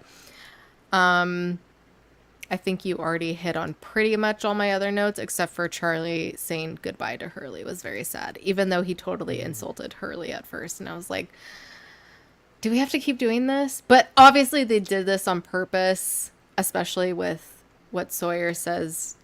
I don't know if he said it in the last episode or next, or it's like in one of the next episodes, what Sawyer says to Hurley. It's totally to set up Hurley to save the day. But I'm like, can we not do it at Hurley's expense? Poor Hurley. That's it. Shall we move on to finale part 1? Yes.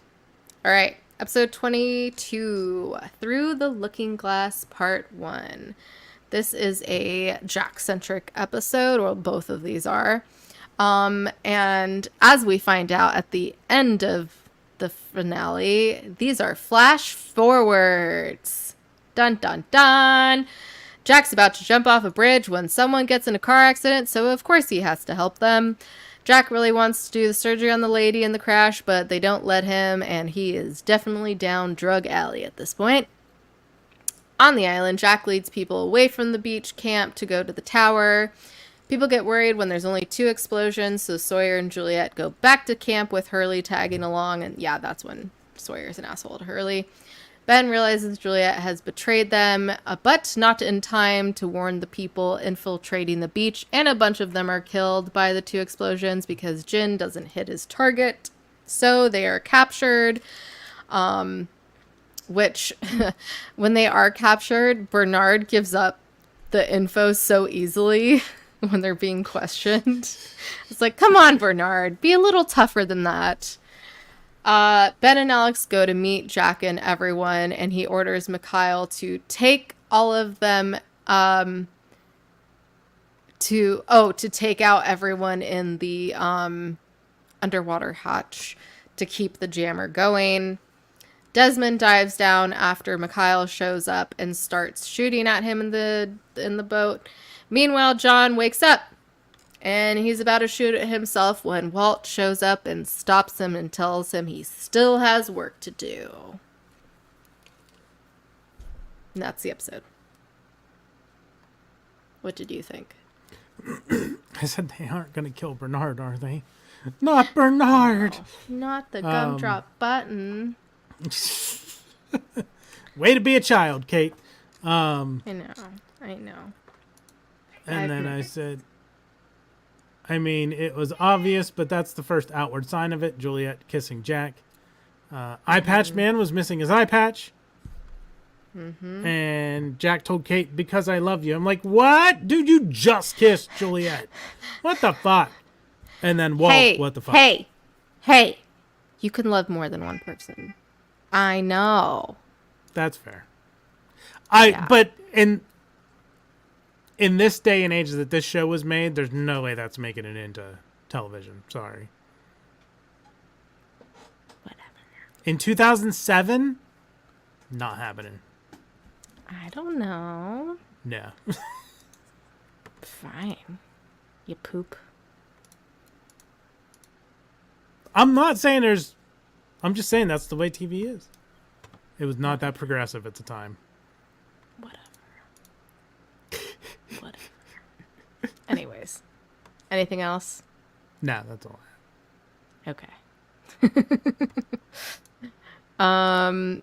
I loved Bernard's line, which, I mean, really came from Rose, but he's like, I am a dentist. I am not Rambo. Like, literally.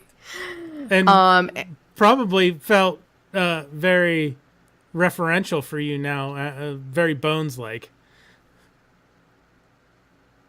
I'm a doctor, not a bricklayer. Oh, yes. Yes. Got it. I was like, Bones. Not the marching show with... yes. I was thinking that for a second. The marching music is back, baby. Of them whenever they're marching somewhere. And then I was like, oh my god, it's the evil queen from Once Upon a Time, aka Regina. Jack's beard is still bad watching it this many years later. And I loved Rose's line of, if you say live together, die alone to me, Jack, I'm going to punch you in the face. And I was like, go off. Where have you guys been all season? And Jack and Juliet kiss, woot woot, poor Kate having to see it. And then I said, poor Hurley. So sad. Ready for finale part 2? Yes. Okay.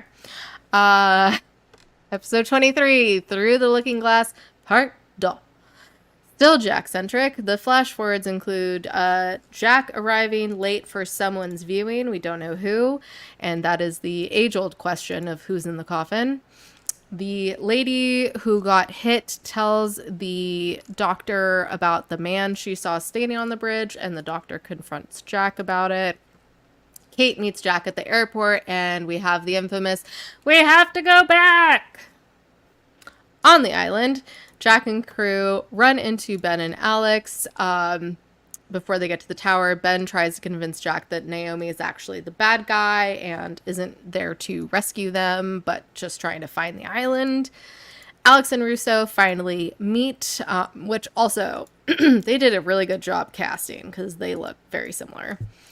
They turn off Russo's signal, and Naomi starts to get a signal when Locke throws a knife in her back. And Jack talks to the freighter, and they say they can come and get them. Meanwhile, Tom and co. pretend to shoot Said, Jin, and Bernard, and Hurley to the rescue with the Dharma van, and Sawyer kills Mr. Friendly finally. Thank Jesus. Mikhail kills the two ladies in the looking glass before Desmond shoots him,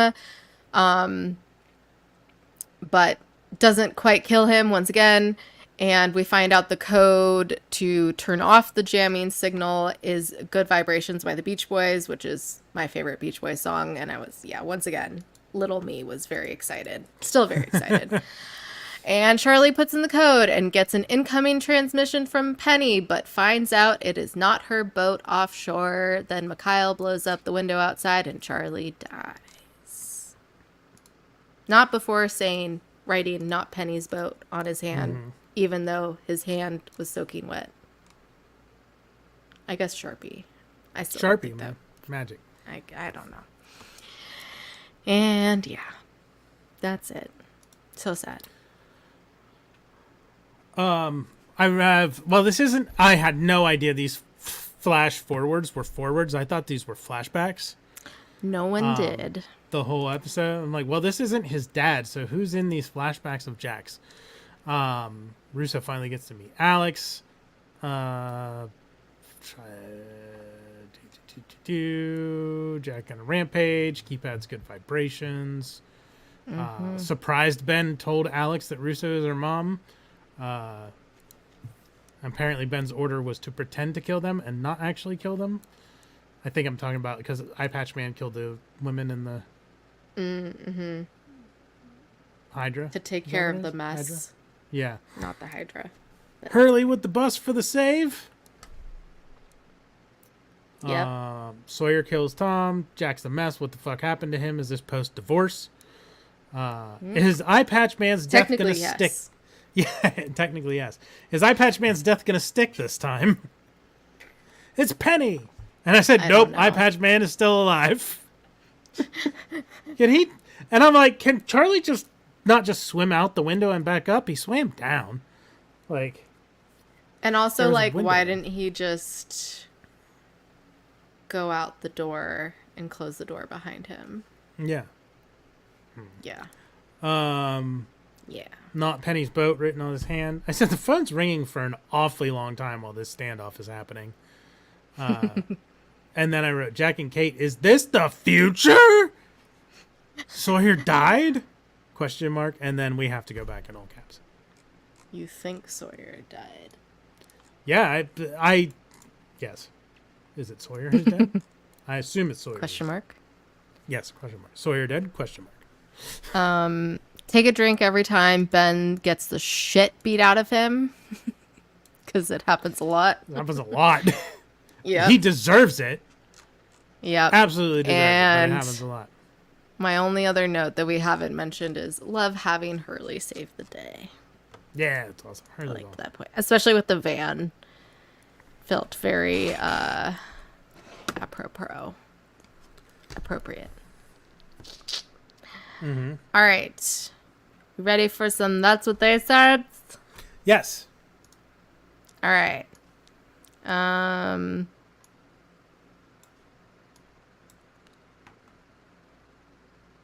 You go first. Okay.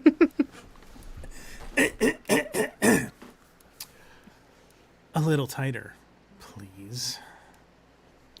Come in here and get me down. You taste like strawberries. It's big. Picture little Rod outside Claire's tent. Why'd you stop coming? He got pounded again and again. I'm coming, Shannon.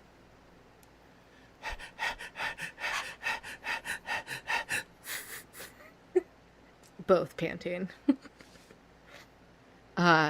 Just get off, Charlie. There's a very large box. Let's get ourselves an eruption. Everyone, into your positions. They're coming tomorrow.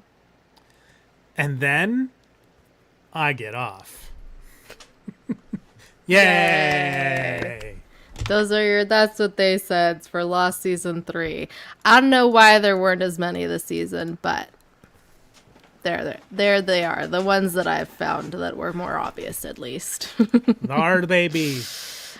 And we'll talk about Season 3 more in detail and all the themes, the plots, all that good stuff next week with Mr. Ralph.